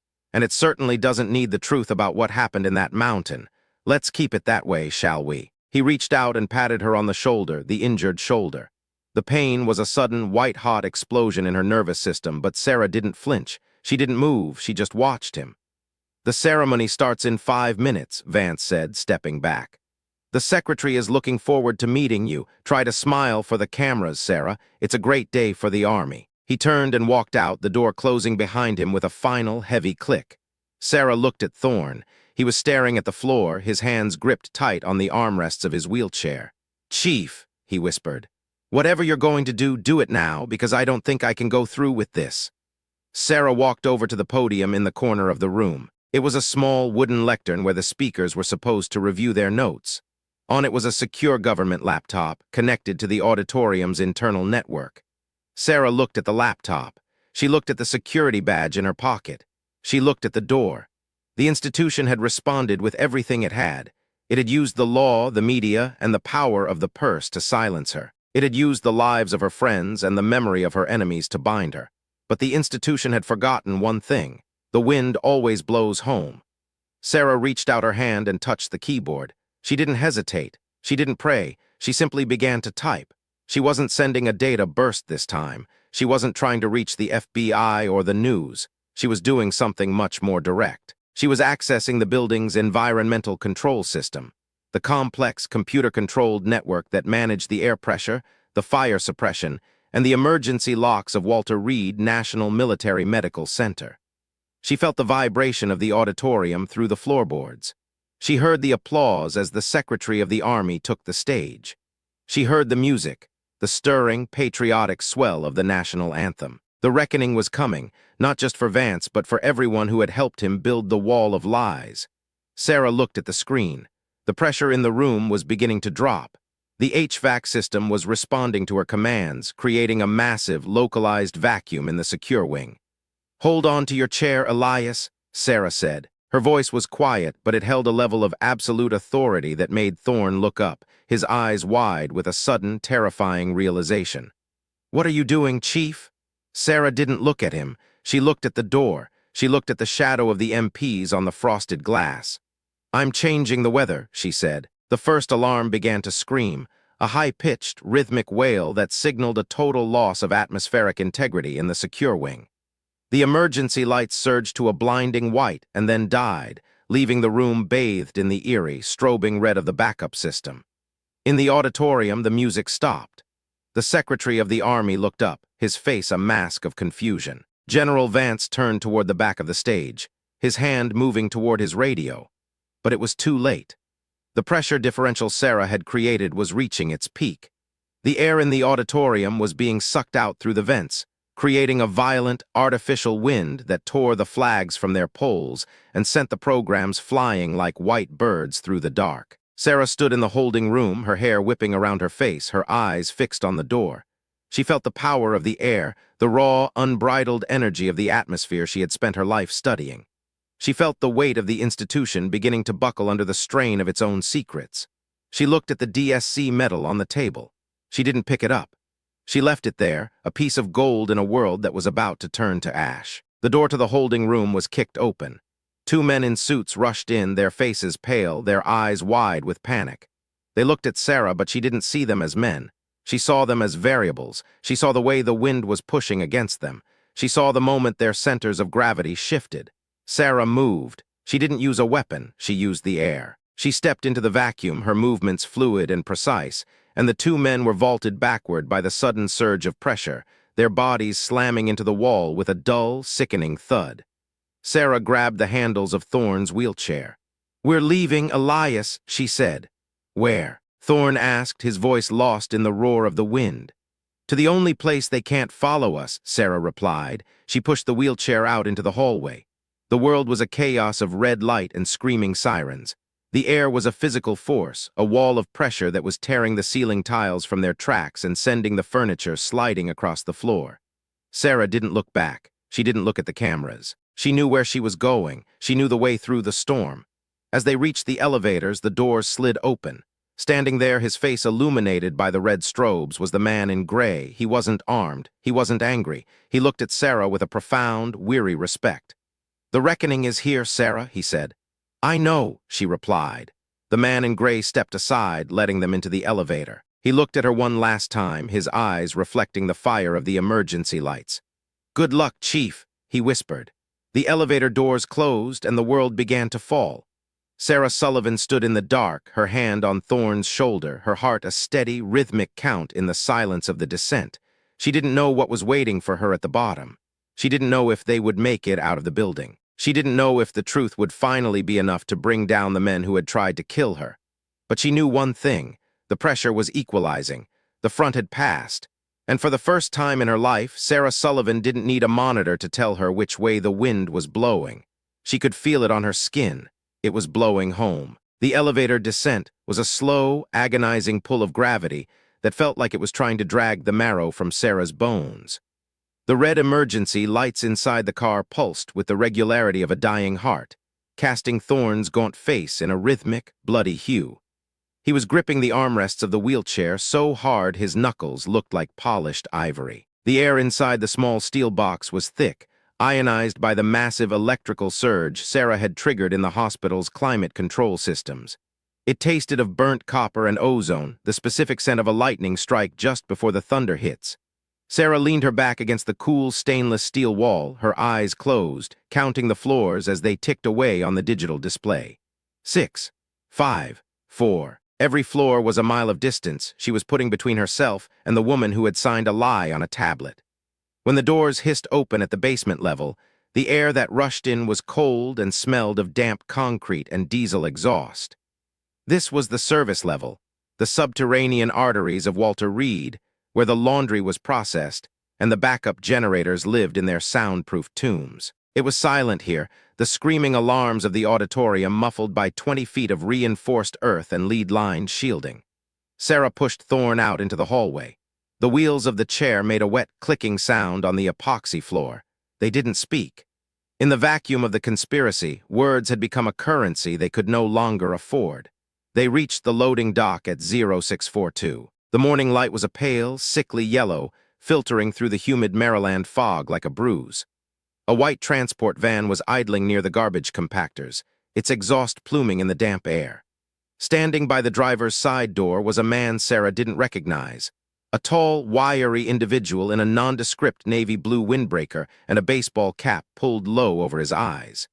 He didn't look like a soldier, and he didn't look like a Fed. He looked like the kind of man you'd see at a gas station in the middle of Nebraska and forget 3 seconds later. He watched them approach with a stillness that suggested he had been carved from the same stone as the mountains in Big Timber. "Chief Sullivan," the man said. It wasn't a question. He opened the side door of the van.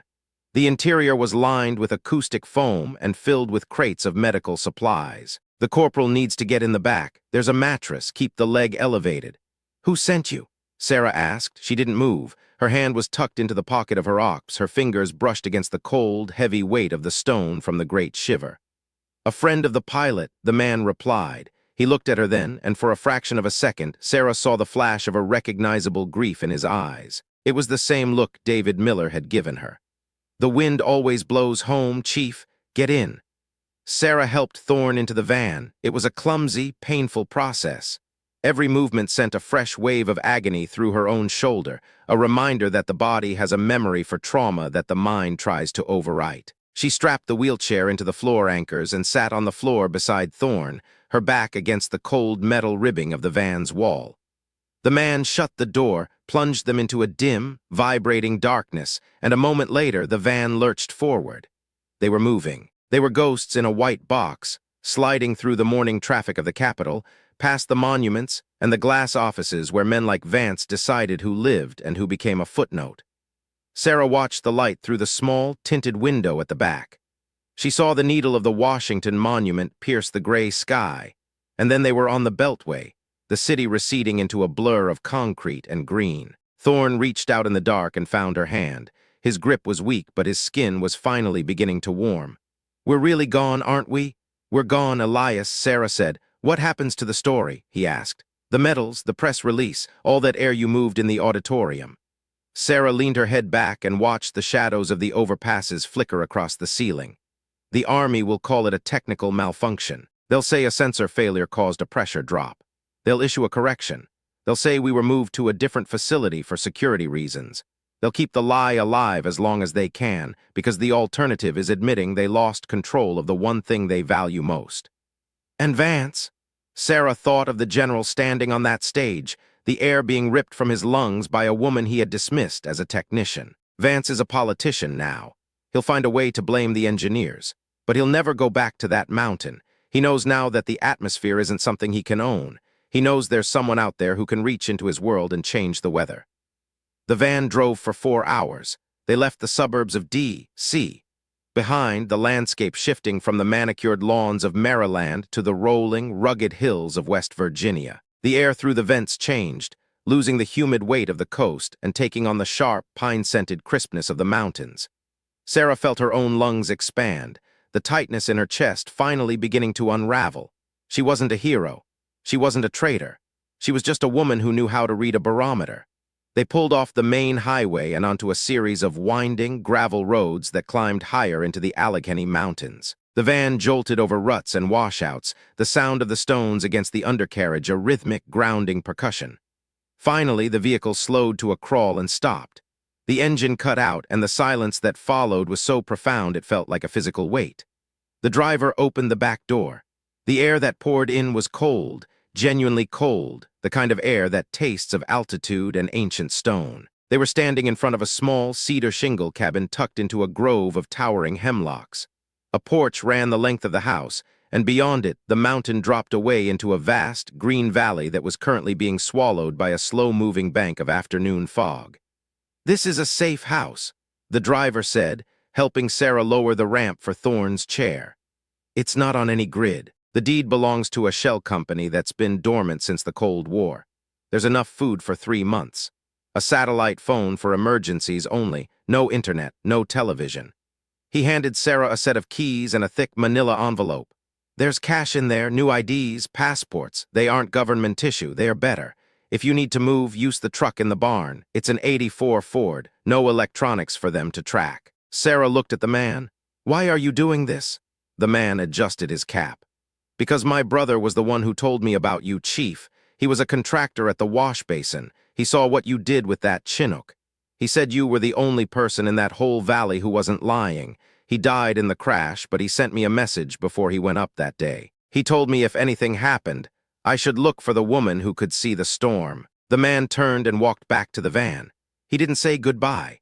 He just drove away, the white van disappearing into the hemlocks until the only sound left was the wind sighing through the needles and the distant, lonely call of a red-tailed hawk. Sarah pushed Thorne onto the porch. The wood was silvered by age and weather, the grain standing out in sharp relief. She helped him into the cabin, which smelled of wood smoke and dried herbs. It was simple, a stone fireplace, a heavy oak table, a bed in the corner with a wool Hudson Bay blanket. It was a place for healing or for hiding. In their case, it was both. Over the next 3 weeks, the world narrowed down to the essentials. Sarah spent her mornings tending to Thorne's leg, cleaning the pins of the fixator with antiseptic, and helping him through the agonizingly slow range of motion exercises the doctors at Walter Reed had prescribed. She moved with a quiet, focused intensity, her hands steady, her face a mask of professional calm. She didn't let him see the way her own shoulder locked up in the cold, or the way she woke up in the middle of the night, her heart hammering against her ribs as she searched the dark for the sound of an Apache's rotors. In the afternoons, she walked. She explored the ridgeline behind the cabin, her boots sinking into the thick carpet of moss and decaying leaves. She watched the clouds. She didn't have a tablet or a sensor array anymore, but she didn't need them. She felt the pressure changes in the bridge of her nose. She watched the way the underside of the leaves turned silver before a rain. She studied the flight patterns of the birds and the way the shadows stretched across the valley floor. She was reclaiming the craft, not as a military specialty, but as a language.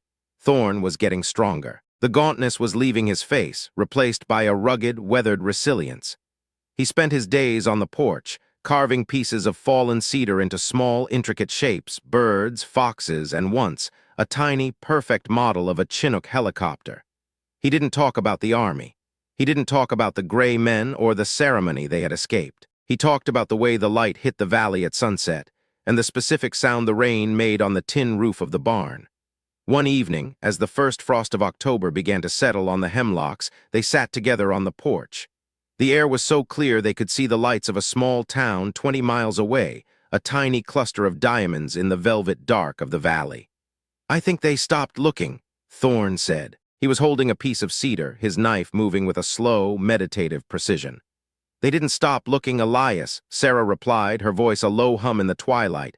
They just decided we aren't worth the cost of finding. As long as we stay in the shadows, the lie stays safe. They've moved on to the next mission, the next project, the next man they can break. Do you miss it? Thorne asked. He didn't look at her. The uniform, the mission, being the smartest person in the room? Sarah looked down at her hands. They were scarred, the nails broken, the skin toughened by wood and stone. She thought of the woman in the flight suit, the woman who had calculated the wind shear in a canyon of death. She thought of the master of the craft who had spent her life trying to prove she belonged in a world that didn't want her. I miss the clarity, Sarah said, the way the world looked when the stakes were simple. Survival or death, wind or stone, but the uniform, the institution, no, they weren't the mission, Elias. They were just the weather we had to fly through. She reached into her pocket and pulled out the gold DSC medal. She hadn't looked at it since the day they arrived. It felt heavy and cold in her palm, a piece of metal that represented a version of her that no longer existed. She looked at the eagle, the laurel wreath, the words asterisk for valor asterisk. They gave me this so I would be quiet, she whispered. They turned a moment of survival into a transaction. She walked to the edge of the porch and looked out at the dark valley. She didn't hesitate. She threw the medal. It caught the faint light of the moon for a second, a tiny, golden spark, and then it disappeared into the shadows of the hemlocks. It didn't make a sound when it hit the ground. It was just gone. What was that for? Thorne asked, a small smile playing at the corners of his mouth. A reduction in weight, Sarah replied. We have a long way to go, and I don't want to carry anything that doesn't belong to me. The winter arrived early in the Alleghenies. The first snow fell in mid-November, a silent, heavy blanket that transformed the world into a study in white and gray. The cabin became an island in a sea of ice. Sarah spent her days chopping wood, the rhythmic swing of the axe a physical meditation that rebuilt the strength in her shoulder. She learned the specific temperature at which the creek froze, the way the ice formed in jagged, crystalline patterns that mirrored the structures of the upper atmosphere. She was different now. The hyper-controlled mask hadn't slipped, but it had changed. It was no longer a shield against the world. It was a lens through which she viewed it. She felt everything, the cold, the silence, the slow healing of Thorne's body, but she held it all with a quiet, earned grace. She had lost her career, her identity, and her country's trust, but she had found something else in the silence of the mountains. She had found the truth of her own capability. She didn't need the army to tell her she was a hero, and she didn't need Vance to tell her she was dangerous. She knew what she was. In late December, a week before Christmas, the silence of the cabin was broken by the sound of an engine. It wasn't the white van. It was a dark, heavy SUV that climbed the gravel road with a slow, deliberate power. Sarah was at the woodpile when she heard it. She didn't panic. She didn't run for the truck in the barn. She simply picked up her axe and waited, her eyes fixed on the bend in the road. The SUV pulled into the clearing. The driver's side door opened and a woman stepped out. She was wearing a heavy wool coat and a pair of sensible boots. She had skin the color of polished mahogany and eyes that looked like they had been forged in the crucible of a Pentagon basement. Colonel Holloway. Sarah didn't move. She stood with the axe held loosely at her side, the cold wind whipping her hair across her face. Holloway walked toward her, her footsteps crunching on the frozen snow. She stopped 10 feet away, her breath a plume of white in the frigid air. "You're a hard woman to find, Chief," Holloway said. Her voice was the same low, melodic baritone Sarah remembered from Landstuhl. "Not hard enough, apparently," Sarah replied. Holloway looked at the cabin, the smoke rising from the chimney, the wheelchair ramp on the porch. She looked at Sarah, taking in the rugged, weathered version of the woman she had last seen in a hospital bed. "The search was officially called off 2 months ago," Holloway said. "The file was closed. The technical malfunction in the auditorium was attributed to a faulty valve in the secondary HVAC loop.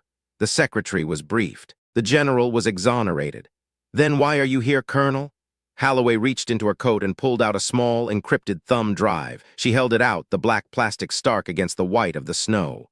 "Vance is gone," Holloway said, her voice dropping an octave. "He didn't retire to the private sector. He was reassigned. The data you sent from the Great Shiver, it didn't go to the news, Sarah. It went to a server in Fort Meade that I've been monitoring for 15 years. It took time to bypass the protocols Vance had put in place, but the packet was decrypted 4 days ago." Sarah felt a ripple of something cold and sharp move through her. And the dead zone is being dismantled," Holloway said. "The contracts have been canceled. The equipment is being salvaged for parts. The men who were running the project are currently being processed by a different branch of the government, one that doesn't care about medals or press releases." Holloway stepped closer, her eyes searching Sarah's. "The institution is a slow, heavy machine, Chief. It takes a long time to change direction. But it doesn't like being lied to by its own. You did something no one else could have done. You forced the machine to look at itself." Sarah looked at the thumb drive. "Why tell me this? I'm dead, remember." "I'm here because the world is getting smaller, Sarah," Holloway said, "and the weather is getting worse. There are people in the basement of the Pentagon who are looking at the satellite feeds from the Pacific, and they are seeing things they don't understand, patterns that don't fit the models, systems that are behaving like they have a mind of their own." She held the drive out further. "There's a new task force being formed. It's off the books. No uniforms, no ranks, just people who know how to read the air. They need a lead, Sarah, someone who isn't afraid to fly into the eye of the storm." Sarah looked at the drive, and then she looked at the cabin. She saw Thorne standing in the doorway, his hand on the frame, his face illuminated by the warm light of the fire. She thought of the silence of the mountains, the peace they had earned through blood and betrayal. She thought of the woman she had been and the woman she was now. "I already have a job, Colonel," Sarah said. Holloway looked at Thorne and then back at Sarah. She nodded once, a slow, respectful movement. She didn't push. She didn't argue. She knew Sarah Sullivan wasn't a woman who could be coerced. "The drive has a frequency on it," Holloway said, placing the black plastic on the flat top of a hemlock stump. It's active 24 hours a day. If you ever see something in the clouds that you can't explain to yourself, call it. We'll be listening." Holloway turned and walked back to the SUV. She drove away as slowly as she had arrived, the sound of the engine fading into the winter silence until it was gone. Sarah stood in the snow for a long time. She looked at the thumb drive sitting on the stump. She thought of the Pacific. She thought of the atmospheric weapons Vance had been playing with and the way the world was tilting on its axis. The storm wasn't over. It was just moving. She picked up the drive. She didn't put it in her pocket. She walked to the edge of the clearing and looked out at the valley. The fog was lifting, revealing the jagged peaks of the mountains and the vast, indifferent blue of the winter sky. She thought of the pilot.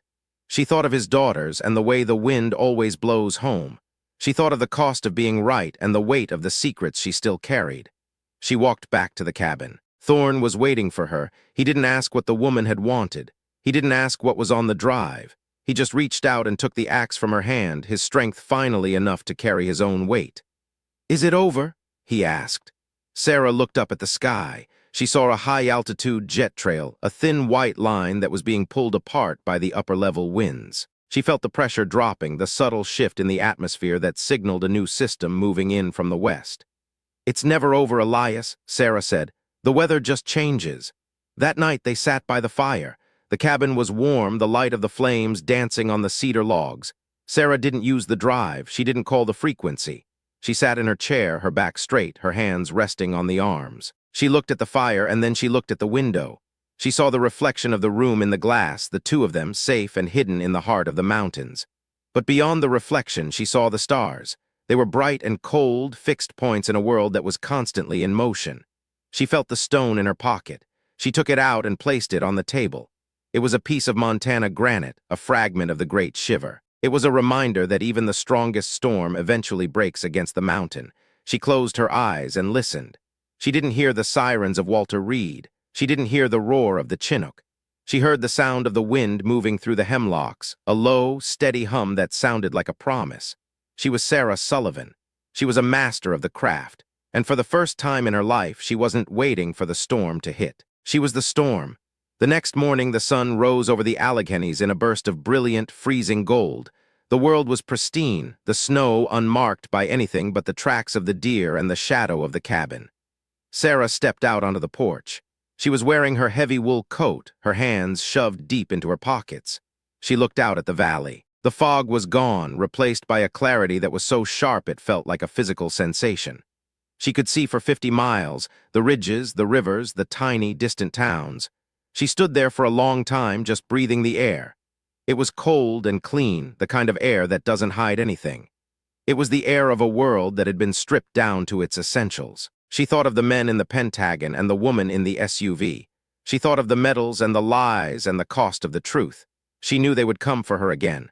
The world always needs people who can see what no one else can. They would look for her in the mountains, in the cities, in the shadows of the dead zone. But they wouldn't find her. Not unless she wanted them to. She was a ghost now. A legend whispered in the hallways of the secure wings. The woman who outflew an Apache. The woman who broke the air. Sarah turned and went back inside. She closed the door, and the sound of the latch clicking into place was the final, definitive end to the story of Chief Warrant Officer Sarah Sullivan. In the barn, the '84 Ford was waiting. In the cupboard, the cash and the IDs were ready. In the bed, Thorne was sleeping, his breath steady and deep. The world was vast and the weather was changing, and for the first time, Sarah Sullivan had nowhere she needed to be. She sat at the table and picked up a piece of cedar Thorne had left behind. It was a small, unfinished carving of a hawk. She ran her thumb over the rough wood, feeling the grain, the heart of the tree. She looked at the window, and for a second she saw a flash of silver, a weather balloon far to the north, rising higher and higher into the thinning air. She watched it until it disappeared. She didn't know where she was going next. She didn't know what the Pacific would bring or if Holloway's task force would ever find the answers they were looking for. But she knew she was ready. She had the stone, she had the craft, and she had the wind. The sun climbed higher, burning away the last of the morning frost. The valley opened up, a wide, green promise under a sky that had never looked more beautiful. Sarah Sullivan took a breath, held it for a count of 4, and then let it go, her eyes fixed on the horizon where the clouds were just beginning to gather. She wasn't afraid of the dark. She was the one who knew how to find the light. The fire in the hearth crackled, a small, domestic sound that anchored the room. Sarah looked at the hawk in her hand. She picked up Thorne's knife and made the first careful cut, her hand steady, her eyes clear. She was building something new. She was carving a life out of the wood and the stone. She looked at the window one last time. The wind was picking up, blowing from the west, carrying the scent of the coming winter. It was a cold wind, a hard wind, a wind that didn't care about the plans of men. Sarah smiled, a small, secret thing that didn't reach her eyes. She knew that wind. She had spent her life learning its name. The cabin was quiet, a safe harbor in a world that was always moving. Sarah worked in the silence, the shavings of cedar falling like snow on the oak floor. She was a woman who had lost everything and found the only thing that mattered. She was the master of her own atmosphere. The hawk began to take shape under her fingers, its wings spread, its head turned toward the storm. It was a creature of the air, a thing that lived in the places where the pressure was highest and the light was brightest. Sarah Sullivan finished the carving and placed it on the mantelpiece, next to the stone from big timber. She stood back and looked at it. The hawk looked like it was ready to fly. Sarah walked to the door and opened it, letting the cold air fill the room. She stood on the threshold, her silhouette sharp against the morning light. She looked out at the mountain, the valley, and the vast, beautiful sky. The world was waiting. The air was finally still.